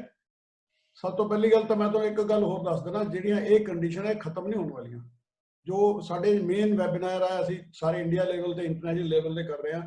These are becoming the new normals। ਆਉਣ ਵਾਲੇ ਟਾਈਮ ਜਦੋਂ ਇੰਡਸਟਰੀ ਖੋਲੀ, ਇਹ ਵੀ ਪਰਮਿਸ਼ਨ ਲੈਣੀਆਂ ਪੈਣੀਆਂ। ਇਹ ਸਭ ਕੁਝ ਇਹ ਜਾਰੀ ਹੀ ਰਹੇਗਾ। ਸਰਕਾਰ ਕੋਲ ਦੇਖੋ ਜਦੋਂ ਇੱਕ ਹਥਿਆਰ ਆ ਜਾਂਦਾ ਤਾਂ ਛੱਡਦਾ ਕੋਈ ਨਹੀਂ। ਇਹ ਜੀ ਬਿਲਕੁਲ ਤੁਹਾਡੀ ਸਲਾਹ ਬਿਲਕੁਲ ਸਹੀ ਹੈ। ਇਸ ਦਾ ਇਲਾਜ ਇਹੀ ਹੈ ਕਿ ਅਸੀਂ ਮਿਲ ਕੇ ਕੰਮ ਕਰੀਏ। ਅਦਰਵਾਈਜ਼ ਜਿਹੜੇ ਛੋਟੇ ਪ੍ਰਿੰਟਰ ਹੈ ਉਹਨਾਂ ਦੀ ਕੋਈ ਸਰਵਾਈਵਲ ਨਹੀਂ ਹੈ। ਲੇਕਿਨ it is up to the persons to decide. Aman ਕੁਝ ਕਹਿਣਾ ਚਾਹ ਰਹੇ ਸੀ? ਅਮਨ ਜੀ, ਅਮਨ ਰਾਏ। मैं ये पूछना सीगा कि जे आप अननेम्ड ग्रुप मेडिकल इंश्योरेंस ले लिए for the permission, is it viable? Sir legally तो नहीं वाइबल होगा। नहीं, ਜਿਹੜੀ ग्रुप इंश्योरेंस ਹੁੰਦੀ ਹੈ ਕੰਪਨੀ ਦੇ EMPLOYEES ਲਈ, ਜਿਹੜੀ ग्रुप इंश्योरेंस ਹੈ ਉਹ ਦੋ ਤਰ੍ਹਾਂ ਦੀ ਹੁੰਦੀ ਹੈ। ਇੱਕ ਤਾਂ ਹੁੰਦੀ ਹੈਗੀ ਹੈ ਉਹਦੇ ਵਿੱਚ EMPLOYEES ਦੇ ਨਾਮ ਦੇਣੇ ਪੈਂਦੇ ਆ। ਇੱਕ ਹੈਗਾ ਕਿ ਅਨਨੇਮਡ ਹੁੰਦੇ, ਬਿਕੋਜ਼ ਯੂ ਡੋਂਟ ਨੋ ਕਿਹੜਾ EMPLOYEE ਕਿਸ ਵੇਲੇ ਛੱਡ ਕੇ ਚਲੇ ਜਾਵੇ, ਕਿਹੜਾ EMPLOYEE ਕਿਸ ਵੇਲੇ ਐਡ ਇਨ ਹੋ ਜਾਵੇ। ਸਰ ਮੈਨੂੰ ਇਸ ਬਾਰੇ ਕੋਈ ਜ਼ਿਆਦਾ ਨੌਲੇਜ ਨਹੀਂ, ਅਗਰ ਕਿਸੇ ਹੋਰ ਨੂੰ ਹੈ ਤਾਂ ਉਹ ਗਾਈਡ ਕਰ ਸਕਦਾ ਹੈ।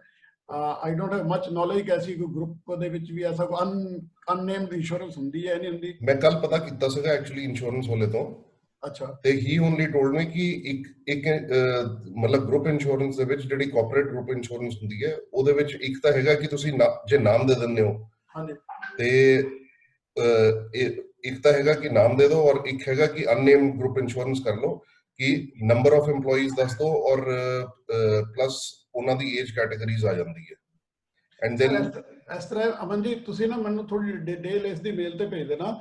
I will check up with Khanna ਜੀ, ਕਿਉਂਕਿ ਚੈੱਕ ਤਾਂ ਉਹਨਾਂ ਨੇ ਕਰਨਾ ਨਾ। ਅਗਰ ਉਹ ਅਲਾਉਡ ਹੋਏਗੀ ਤਾਂ ਵੀ ਵਿਲ ਕਮਿਊਨੀਕੇਟ ਕਿ ਐਸਾ ਹੋ ਸਕਦਾ ਕਿ ਨਹੀਂ ਹੋ ਸਕਦਾ। ਲੇਕਿਨ ਗੱਲ ਤਾਂ ਰੇਟ ਤੋਂ ਹੀ ਨਾ, 4000 ਰੁਪਏ ਪਰ ਪਰਸਨ ਲੱਗਣਾ, ਤਾਂ ਰੇਟ ਤੋਂ ਹੀ ਲੱਗਣਾ। ਸੁਸ਼ੀਲ ਜੀ ਕੀ ਕਹਿਣਾ ਚਾਹ ਰਹੇ? ਹਾਂਜੀ ਕਮਲ ਜੀ, ਪਿੱਛੇ ਇੱਕ ਜਿਹੜੀ ਆਪਣਾ ਕੰਡੀਸ਼ਨ ਲੱਗੀ ਹੋਈ ਹੈ ਵੀ ਜਿਹੜਾ ਬੰਦਾ ਵਰਕਰ ਬਿਮਾਰ ਹੋ ਜਾਊਗਾ ਉਹ ਫੈਕਟਰੀ ਦੇ FIR ਲੌਜ ਹੋਏਗੀ, ਲੇਕਿਨ ਪਿੱਛੇ ਖਬਰ ਆ ਰਹੀ ਸੀਗੀ ਉਹ ਕੰਡੀਸ਼ਨ ਇਹਨਾਂ ਨੇ ਵਾਪਸ ਲੈ ਲਈ ਹੈ। ਇਹ ਕੀ ਗੱਲ ਸਹੀ ਹੈ ਜਾਂ ਗਲਤ ਹੈ? ਇਹ ਬਿਲਕੁਲ ਸਹੀ ਹੈ ਸਰ। ਹੋਮ ਮਿਨਿਸਟਰੀ ਦਾ ਲੈਟਰ ਸਾਡੇ ਕੋਲ ਸਰਕੂਲਰ ਹੈ, ਸਾਰਿਆਂ ਨੂੰ ਮੈਂ ਭੇਜ ਦਿੱਤਾ ਸੀ। ਉਹ FIR ਕਹਿੰਦੇ ਨਹੀਂ ਹੋਏਗੀ। ਔਰ ਅੱਜ ਤੁਸੀਂ ਜਿਸ ਤਰ੍ਹਾਂ ਅਗਰ ਆਪਾਂ ਉਸ ਨੂੰ ਸੱਚ ਮੰਨੀਏ ਜੋ ਲੇਬਰ ਕਮਿਸ਼ਨ ਕਰ ਰਿਹਾ, ਉਹਦੇ ਦੀ ਵੀ ਗੱਲ ਕਲੀਅਰ ਹੋ ਰਹੀ ਹੈ ਕਿ ਵੀ FIR, ਕਿਉਂਕਿ ਦੇਖੋ ਜਿਹੜਾ ਬੰਦਾ EMPLOYEE ਆਏਗਾ ਅਗਰ ਬਾਹਰੋਂ ਵਾਇਰਸ ਲੈ ਕੇ ਆਉਂਦਾ ਤਾਂ ਸਾਡਾ ਕੀ ਕਸੂਰ ਹੈ। ਲੇਕਿਨ ਇਹਦੇ 'ਚ ਇੱਕ ਦੂਸਰੀ ਗੱਲ ਸੱਚ ਹੋਰ ਵੀ ਇੱਕ ਹੈਗੀ ਹੈ, ਸਿਰਫ FIR ਦਾ ਮਸਲਾ ਨਹੀਂ ਹੈ। ਅਗਰ ਸਾਡੇ ਏਰੀਆ ਦੇ ਵਿੱਚ ਅਗਰ ਕੋਈ ਬੰਦਾ ਕਰੋਨਾ ਵਾਇਰਸ ਮਿਲ ਜਾਂਦਾ ਤਾਂ ਮਾਈਂਡ ਇਟ ਤੁਹਾਡੀ ਉਹ ਫੈਕਟਰੀ ਜਾਂ ਉਹ ਏਰੀਆ ਘੱਟੋ ਘੱਟ 28 ਡੇ ਵਾਸਤੇ ਸੀਲ ਹੋ ਜਾਏਗਾ। ਸੀਲ ਦਾ ਮਤਲਬ ਸਮਝਦੇ ਹੋ? Seal, nobody can go and nobody can come. ਅਗਰ FIR ਨਹੀਂ ਵੀ ਹੁੰਦੀ ਤਾਂ ਇਹ ਵੀ ਤਾਂ ਬੜੀ ਵੱਡੀ ਗੱਲ ਹੈ ਨਾ। ਅਗਰ ਉਹ ਵੀ ਤਾਂ ਸਾਡੇ ਤੇ ਆ ਗਿਆ, ਦੇਖੋ ਜਦੋਂ ਸਾਡੇ EMPLOYEE ਬਾਹਰੋਂ ਆਉਣਗੇ, ਅਗਰ ਸਾਡੇ ਕੋਲ ਆਪਣੀਆਂ ਗੱਡੀਆਂ ਨਹੀਂ ਹੋਣਗੀਆਂ, ਅਸੀਂ ਕਿਸੇ ਦੂਸਰੇ ਤਰੀਕੇ ਨਾਲ ਵੀ ਬੁਲਾਉਂਦੇ ਹਾਂ, ਤਾਂ ਇਹ ਤਾਂ ਬੜਾ ਵੱਡਾ ਰਿਸਕ ਹੋਏਗਾ ਨਾ। ਅਗਰ ਕੋਈ ਬੰਦਾ ਬਾਹਰੋਂ ਵਾਇਰਸ ਲੈ ਕੇ ਆ ਜਾਂਦਾ ਹੈ ਤੇ ਅਗਰ ਵਾਇਰਸ ਵਿੱਚ ਹੁੰਦੀ, ਚਲੋ ਸਾਨੂੰ ਅਗਰ FIR ਨਹੀਂ ਵੀ ਹੁੰਦੀ, ਲੇਕਿਨ ਸੈਕੰਡ ਤਾਂ ਉਹਨਾਂ ਨੇ ਕਲੀਅਰ ਲਿਖਿਆ ਕਿ ਘੱਟੋ ਘੱਟ 28 ਤੋਂ 38 ਦਿਨ ਹੈ। 28 ਕਹਿ ਕੇ ਉਹਨਾਂ ਨੇ 38 ਕਰ ਦੇਣਾ, ਉਹ ਸੀਲ ਹੋ ਜਾਏਗਾ। ਸਪੋਜ਼ ਕਰੋ ਜਿਸ ਤਰ੍ਹਾਂ ਸਾਡੀ ਪ੍ਰੈਸ ਵਿੱਚ ਘਰ ਹੈ ਤਾਂ ਘਰ ਪ੍ਰੈਸ ਏਰੀਆ ਪੂਰਾ ਸੀਲ ਹੋਏਗਾ। ਇਹ ਨਹੀਂ ਹੈ ਕਿ ਇਕੱਲੀ ਪ੍ਰੈਸ ਵਾਲਾ ਪੋਰਸ਼ਨ ਸੀਲ ਹੋਏਗਾ। ਸੀਲ ਦਾ ਮਤਲਬ ਸਮਝੋ nobody can go out, nobody can come out, ਤੇ ਦੈਟ ਇਜ਼ ਥਿੰਗ। ਸੋ ਹਾਂਜੀ ਅਮਨ ਜੀ। ਸਰ ਇੱਕ ਹੋਰ ਚੀਜ਼ ਸੀਗੀ ਕਿ how do you keep a check on this? ਤੁਸੀਂ ਆਪਣੇ ਅੰਦਰ ਸੈਨੀਟਾਈਜੇਸ਼ਨ ਕਰ ਲਓ, ਕੁਆਰੰਟਾਈਨ ਕਰ ਲਓ, ਸਾਰਾ ਕੁਝ ਕਰ ਲਓ। ਸਾਡੇ ਕੋਲ ਤੁਹਾਡਾ ਜਵਾਬ ਮੈਂ ਸਿੱਧਾ ਗਗਨ ਹੈ, ਗਗਨਦੀਪ, ਗਗਨ ਜੀ ਤੁਹਾਨੂੰ ਦੱਸਣਗੇ ਕਿ ਕਿਸ ਤਰ੍ਹਾਂ ਕਰ ਰਹੇ, ਕਿੰਨਾ ਔਖਾ ਹੈ। ਗਗਨ ਜੀ ਦੱਸਣਾ ਜਰਾ, ਕਿਸ ਤਰ੍ਹਾਂ ਤੁਸੀਂ ਚੈੱਕ ਕਰਦੇ ਹੋ, ਰੋਜ਼ ਟੈਂਪਰੇਚਰ ਕਿੱਦਾਂ ਚੈੱਕ ਕਰਦੇ ਹੋ, ਸਾਰਾ ਦੱਸੋ ਪਲੀਜ਼। ਇਟ ਇਜ਼ ਨਾਟ, ਇਹ ਬੰਨਾ ਆਸਾਨ ਨਹੀਂ ਹੈ, ਲੇਕਿਨ ਜਿਹੜਾ ਤੁਸੀਂ ਕਰੋ ਕਿਸ ਤਰ੍ਹਾਂ ਚੈੱਕ ਹੁੰਦਾ, ਕਿੱਦਾਂ ਗਵਰਨਮੈਂਟ ਨੂੰ ਰਿਪੋਰਟ ਜਾਂਦੀ ਹੈ, ਗਗਨ ਜੀ ਦੱਸਣਗੇ। ਗਗਨ ਜੀ ਪਲੀਜ਼। ਸਰ ਇਹਦੇ ਵਾਸਤੇ ਤੁਹਾਨੂੰ ਰੋਜ਼ ਹੀ ਇਨਫਰਾਰੈਡ ਥਰਮਾਮੀਟਰ ਦੇ ਨਾਲ ਸਵੇਰੇ ਸ਼ਾਮ 2 ਟਾਈਮ ਤੁਹਾਨੂੰ ਟੈਂਪਰੇਚਰ ਚੈੱਕ ਕਰਨਾ ਪੈਂਦਾ ਸਾਰੇ ਵਰਕਰ ਦਾ। ਉਹਦੀ ਇੱਕ ਰਿਪੋਰਟ ਬਣਾ ਕੇ ਤੁਹਾਨੂੰ ਮੇਲ ਕਰਨੀ ਪੈਂਦੀ ਹੈ ਗਵਰਨਮੈਂਟ ਡਿਪਾਰਟਮੈਂਟ ਨੂੰ। ਜਿਹੜੀ ਫਿਊਮੀਗੇਸ਼ਨ ਵਾਸਤੇ ਹੈ ਉਹ ਜਿਸ ਤਰ੍ਹਾਂ ਅਸੀਂ ਸਪਰੇ ਪੰਪ ਅਰੇਂਜ ਕੀਤੇ ਹੋਏ ਨੇ ਹੁਣ, ਉਹ ਸਵੇਰੇ ਸ਼ਾਮ ਪੂਰੀ ਫੈਕਟਰੀ ਨੂੰ ਸਪਰੇ ਕਰੀਦਾ ਵਾ। ਤੇ ਚਾਹੇ ਉਹ ਵਾਈਬਲ ਹੈ ਨਹੀਂ ਹੈ ਉਹ ਅਲੱਗ ਚੀਜ਼ ਹੈ, ਲੇਕਿਨ ਜੋ ਉਹਨਾਂ ਦੇ ਨੋਰਮਸ ਹੈ ਕਿ ਤੁਸੀਂ 1% ਜਿਹੜੀ ਵੀ ਹਾਈਡਰੋ ਵਾਲਾ ਉਹਨਾਂ ਦਾ ਜੋ ਵੀ ਇੱਕ ਕੈਮੀਕਲ ਆਉਂਦਾ ਵਾ ਉਹਦੇ ਨਾਲ ਤੁਸੀਂ ਉਹਨੂੰ ਸਵੇਰੇ ਸ਼ਾਮ ਕਰਨਾ ਹੀ ਕਰਨਾ ਵਾ। ਤਾਂ ਉਹ ਕਰੀਦਾ ਵਾ। ਸਾਰੇ ਵਰਕਰਾਂ ਨੂੰ ਤੁਸੀਂ ਮਾਸਕ ਪ੍ਰੋਵਾਈਡ ਕਰਨੇ ਆ, ਰੋਜ਼ ਨਵੇਂ ਗਲਵਸ ਪ੍ਰੋਵਾਈਡ ਕਰਨੇ ਆ। ਉਸ ਤੋਂ ਬਾਅਦ ਸੈਨੀਟਾਈਜ਼ਰ ਤਾਂ ਤੁਸੀਂ ਉਹਨਾਂ ਨੂੰ ਪੱਕਾ ਹੀ ਦੇਣਾ ਵਾ ਕਿ ਦਿਨ 'ਚ 3-4 ਵਾਰ, ਖਾਣਾ ਖਾਣ ਤੋਂ ਪਹਿਲੇ, ਖਾਣਾ ਖਾਣ ਤੋਂ ਬਾਅਦ, ਸਵੇਰੇ ਇਨ ਕਰਨ ਲੱਗਿਆ, ਸ਼ਾਮੀ ਛੁੱਟੀ ਕਰਨ ਲੱਗਿਆ, ਮਤਲਬ 4-5 ਟਾਈਮ ਉਹ ਸੈਨੀਟਾਈਜ਼ਰ ਯੂਜ਼ ਕਰਨ ਨੂੰ ਆਪਣੇ ਫ੍ਰੀਕੁਐਂਟਲੀ, ਜਿੱਦਾਂ ਆਪਾਂ ਨੂੰ ਗਵਰਨਮੈਂਟ ਡਾਇਰੈਕਟਰ ਹੈਗੇ ਹੱਥ ਸਾਫ਼ ਕਰਦੇ ਰਹਿਣ।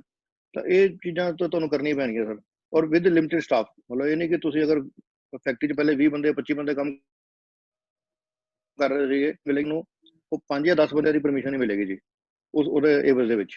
ਔਰ ਉਹ ਬੰਦੇ ਹੀ ਫੈਕਟਰੀ ਅੰਦਰ ਹੀ ਰਹਿਣਗੇ, ਉਹ ਬੰਦੇ ਅੰਦਰ ਹੀ ਰਹਿਣਗੇ, ਬਾਹਰ ਨਹੀਂ ਆ ਸਕਦੇ। ਉਹਨਾਂ ਦਾ ਖਾਣਾ ਪੀਣਾ ਸਭ ਕੁਝ ਤੁਹਾਨੂੰ ਪ੍ਰੋਵਾਈਡ ਕਰਨਾ ਪਏਗਾ ਜੀ। ਹਾਂਜੀ। ਸੋ ਹੋਰ ਐਨੀ ਅਦਰ? ਯਸ ਪ੍ਰਧਾਨ ਜੀ ਕੁਝ ਕਰ ਰਹੇ ਨੇ? ਬਿਲਕੁਲ ਠੀਕ ਹੈ, ਗਗਨ ਜੀ ਨੇ ਠੀਕ ਕਿਹਾ। ਇੱਕ ਮੈਂ ਹੋਰ ਕਹੂੰਗਾ ਕਿ ਜਿਹੜੇ ਬੰਦੇ ਵੀ ਫੈਕਟਰੀ ਚਲਾ ਰਹੇ ਆ, ਕਿਸੇ ਵੀ ਬਾਇਰ ਨੂੰ ਜਾਂ ਕਿਸੇ ਵੀ ਸਪਲਾਇਰ ਨੂੰ ਜਾਂ ਕਿਸੇ ਵੀ ਬੰਦੇ ਨੂੰ ਤੁਸੀਂ ਗੇਟ ਤੇ ਮਨਾ ਕਰਨਾ ਵੀ ਕੋਈ ਬੰਦਾ ਉਹ ਆਊਗਾ ਹੀ ਨਹੀਂ ਜਿਹੜਾ ਬੰਦਾ ਫੈਕਟਰੀ ਨਾਲ, ਕਿਉਂਕਿ ਅਸੀਂ ਵੀ ਜਿਹੜੇ ਬੰਦੇ ਸਾਡੇ ਅੰਦਰ ਰਹਿੰਦੇ ਬੰਦੇ ਜਿਹੜੇ ਕੋਈ 5-7 ਬੰਦੇ ਬਾਹਰੋਂ ਵੀ ਆਉਂਦੇ ਜਾਂ ਸਾਡੀ ਗੱਡੀ ਵੀ ਲੈ ਕੇ ਆਉਂਦੀ, ਕਿਉਂਕਿ ਦੂਜੀ ਦੋਨੋਂ ਕੋਈ ਸਾਧਨ ਹੀ ਹੈ ਨਹੀਂ।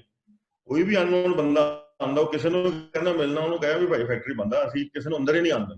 ਗੇਟ ਤੇ ਹੀ ਸਿਕਿਉਰਿਟੀ ਵਾਲੇ ਕੋਲੇ ਉਹ ਥਰਮਾਮੀਟਰ ਜਿਹੜਾ ਬੰਦਾ ਗਨ ਟਾਈਪ ਹੁੰਦਾ, ਹਰ ਇੱਕ ਬੰਦੇ ਦਾ ਰੋਜ਼ ਸਵੇਰੇ ਦੁਪਹਿਰੇ ਸ਼ਾਮੀ ਟੈਂਪਰੇਚਰ ਚੈੱਕ ਹੁੰਦੇ, ਕੋਈ ਸ਼ੱਕ ਨਹੀਂ।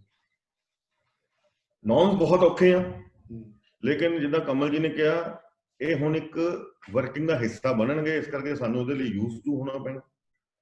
ਸਾਨੂੰ ਇਹਦੇ ਲਈ ਇੱਕ ਫੰਡਿੰਗ ਦੀ ਪ੍ਰੋਵੀਜ਼ਨ ਕਰਨੀ ਪੈਣੀ ਹੈ।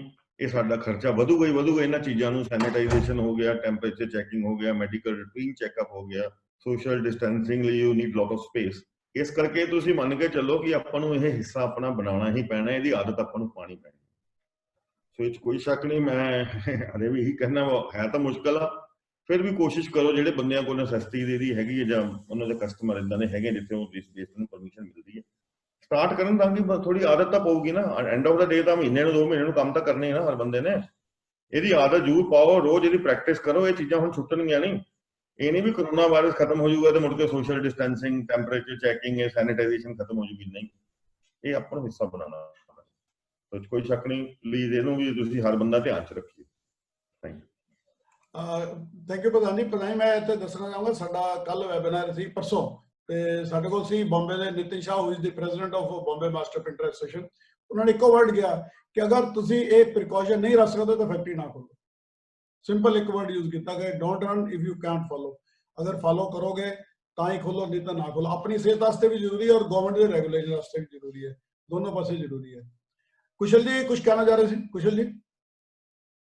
ਸਾਰਾ ਕੁਝ ਸੁਣ ਲਿਆ ਜੀ, ਬਿਲਕੁਲ ਸਹੀ ਹੈ। ਮਤਲਬ ਪ੍ਰਧਾਨ ਜੀ ਦੇ ਮੁਤਾਬਕ ਫੈਕਟਰੀਆਂ ਤਾਂ ਚਲਾਉਣੀਆਂ ਚਾਹੀਦੀਆਂ, ਪਰ ਨੋਰਮਸ ਆਪਾਂ ਨੂੰ ਕੰਪਲੀਟ ਕਰਕੇ ਤੇ ਇਹ ਸਟੈਪ ਇੱਕ ਹੌਲੀ ਹੌਲੀ ਅੱਗੇ ਵਧਣਾ ਚਾਹੀਦਾ। ਤੇ ਮੁਸ਼ਕਲਾਂ ਤਾਂ ਆਉਣਗੀਆਂ। ਮੇਰੀ ਗਗਨ ਜੀ ਨਾਲ ਪਹਿਲਾਂ ਵੀ 2 ਵਾਰੀ ਗੱਲ ਹੋਈ ਹੈ। ਉਹ ਦੱਸਦੇ ਹੀ ਹੈ ਪ੍ਰੋਬਲਮ ਹੈਗੀ ਹੈ ਕਿ ਜੋ ਅਸੀਂ ਕੰਮ ਕਰ ਰਹੇ ਹਾਂ ਮਜਬੂਰੀ ਨੂੰ ਕਰਦੇ ਹਾਂ, ਗਾਹਕ ਰੱਖਣ ਲਈ ਕਰ ਰਹੇ ਹਾਂ, ਜਦ ਕਿ ਸਾਨੂੰ ਚੋਂ ਪ੍ਰੋਫਿਟ ਦੀ ਬਜਾਏ ਮਾਈਨਸ ਲਾਸ ਹੀ ਹੋ ਰਿਹਾ ਹੈਗਾ। ਤੇ ਬਟ ਆਪਾਂ ਨੂੰ ਪ੍ਰੈਕਟਿਸ ਜਿਹੜੀ ਹੈ ਕਰਨ ਲਈ ਇਹਦਾ ਜਿਹੜਾ ਪਰਮਿਸ਼ਨ ਵਗੈਰਾ ਜੋ ਹੈਗੀ ਹੈ ਉਹ ਆਪਾਂ ਨੂੰ ਲੈਣੀ ਸ਼ੁਰੂ ਕਰਨੀ ਚਾਹੀਦੀ ਹੈ। अगर कोई होर गल करना चाहे इस सब्जेक्ट पे तो अपन अगले सब्जेक्ट पे आइए। और कोई बंदा कुछ करना चाहता है, they can raise the hand, I can unmute him. हाँ कुशल जी को ਇੱਕ ਇਹ ਸੀਗਾ ਕਿ ਜੇ ਲੇਬਰ ਆਪਣੀ ਕੁਝ ਏਰੀਆ ਕਿਲੋਮੀਟਰ ਜਾਂ 2 ਕਿਲੋਮੀਟਰ ਦੀ ਰੇਂਜ ਦੇ ਵਿੱਚ ਹੈ, ਇਜ਼ ਇਟ ਪੋਸੀਬਲ ਕਿ ਉਹ ਡੇਲੀ ਆ ਸਕਦੀ ਨਹੀਂ ਜਾ ਸਕਦੀ? ਪ੍ਰਧਾਨ ਜੀ ਦੀ ਨੌਲੇਜ ਹੋਣਾ ਤਾਂ ਦੱਸਣ ਜਰਾ। ਕਿਲੋ 2 ਕਿਲੋਮੀਟਰ ਦੀ ਰੇਂਜ ਦੇ ਵਿੱਚ ਵਰਕਰ ਰਹਿੰਦੇ ਹੋਣ ਤਾਂ ਉਹ ਆ ਸਕਦੇ ਆ ਪੈਦਲ? मैं दसदा कुछ ਸਰ ਇਸ ਟਾਈਮ ਜੋ ਤਿੰਨ ਆਪਸ਼ਨ ਅਵੇਲੇਬਲ ਹੈ जी। ਆਪਸ਼ਨ ਨੰਬਰ 1 ਤਾਂ ਇਹ ਹੈ ਕਿ ਜਿਹੜੀ ਤੁਸੀਂ ਆਪਣੀ ਫੈਕਟਰੀ ਰੱਖਣੀ ਲੇਬਰ, ਕਿ ਤੁਸੀਂ ਉਹਨਾਂ ਨੂੰ ਬਾਹਰ ਨਹੀਂ ਕੱਢਣਾ। ਆਪਸ਼ਨ ਨੰਬਰ 2 ਇਹਨਾਂ ਨੇ ਦੇ ਦਿੱਤੀ ਕਿ ਅਗਰ ਤੁਹਾਡੀ ਫੈਕਟਰੀ ਦੇ ਨਾਲ ਕੋਈ ਬਿਲਡਿੰਗ ਹੈ ਜਿਹਨੂੰ ਤੁਸੀਂ ਹੀ ਹੋਲਡ ਕਰਦੇ ਹੋ, ਤੁਸੀਂ ਉਹਦੇ 'ਚ ਰੱਖ ਸਕਦੇ ਹੋ। ਮਤਲਬ ਵਿਦਿਨ ਇਹ ਸਮਝ ਲਓ ਤੁਹਾਡੀ ਸਟੇਟ ਹੋ ਗਿਆ। नहीं बाहरों आने वास्ते जो तरीका उसने किया, ਬਾਹਰੋਂ ਆਉਣ ਵਾਸਤੇ ਸਰ ਉਹੀ 40% ਵਾਲੀ ਕਪੈਸਿਟੀ गड्डी अपनी अरेंज करनी पैंदी, ਗੱਡੀ ਆਪਣੀ use ਕਰਨੀ ਪੈਂਦੀ। सर ਗੱਡੀ ਆਪਣੀ use ਕਰੋ। नाले सब तो वड्डी गल है, ਕੋਈ ਆਪਸ਼ਨ ਨਹੀਂ ਹੈ इस दे सब तो इंपॉर्टेंट गल है अपनी हेल्थ। सर अगर असी वर्करां नूं इदां अलाउ करांगे तां क्या साडी हेल्थ खराब नहीं होगी? ਉਹ ਤਾਂ ਗੱਲ ਠੀਕ ਹੈ, ਬਿਲਕੁਲ ਠੀਕ ਹੈ ਤੁਹਾਨੂੰ। हाँ तो वो भी तो चीज नाल सोचो ना। फिर अगर ले आओगे 30-40% तो उत्ते आ नहीं सकते, फिर बाकी फैसिलिटीज क्या अपने सारे प्रिंटर कर सकते हैं? अगर तो आप सारा कुछ कर सकते हैं फिर आप फिर सब तो वड्डी गल है कि अजकल जो हालत है सिर्फ वो फैक्ट्री अलाउड है जी आउटसाइड दी सिटी या फिर विलेज एरिया, आउटसाइड सिटी या फैक्ट्री फोकल पॉइंट या इंडस्ट्रियल, बाकी अलाउड नहीं है। बाकी अलाउड है अगर वो असेंशियल कमोडिटी बना रहे। तो ये रेगुलेशन है। अगर इस बारे को होर गल करना चाहते हैं आप फिर नेक्स्ट सब्जेक्ट पे गल करिए regarding payment and all these things. Sir एक चीज जो प्रधान जी कह रहे थे बड़े ध्यान ना सुनने वाली गल है, ये चीज खत्म नहीं होनी, ये कंटिन्यू करेगी। और जिसले कोरोना खत्म होएगा नवे प्रॉब्लम क्रिएट होंगे कैश फ्लो दे, जिन्ना कैश ही अपने को आप घर खर्च कर लिया और आई फील के बाद तुहानू कैश माल मिलना, उन्होंने को भी उधार करने के चांस नहीं होने। और it's going to be very very tough, आने वाला टाइम बहुत टफ है। प्रधान जी कह रहे थे ये 2 महीने 6 महीने, मैं तुहानू चैलेंज करदा 1 साल लगेगा नॉर्मल होने, क्योंकि थानू कई कुछ दोबारा कंस्ट्रक्ट भी करता रहना। वो न्यू नॉर्मल जो गवर्नमेंट ने कढ़े कि नॉर्मल फॉर द इंडस्ट्री, उन्होंने न्यू नॉर्मल नाम दिता है। आज मेरा वैबिनार है 2:30 बजे, उन्हें भी यही गल हो रही है, जिंदे बड़े बड़े इंडस्ट्रीज भी आ रहे हैं। गवर्नमेंट ने डिक्लेयर करता these are the new normals. New normal का मतलब क्या है कि आने वाले टाइम ये सब कुछ फॉलो करना ही पड़ेगा जो अगर फैक्ट्री चलानी है। उन्होंने मतलब नहीं है कि आप हो सकता कि नहीं हो सकता, असं कहने पॉसिबल नहीं पॉसिबल तो ना चलो। Government is not looking at the industry workers. Definitely, I'm telling you, they are क्योंकि उदा दा ज़्यादा कंसर्न आ रहा है यहाँ तो अनएम्प्लॉयड जेडे ब्रिक क्लीनर है, पट्टे ते काम करने वाले फार्मर, उन्होंने लेबर वास्ते पैकेज जारी हो गया, ਵੱਡੇ ਵਾਸਤੇ पैकेज जारी हो गया।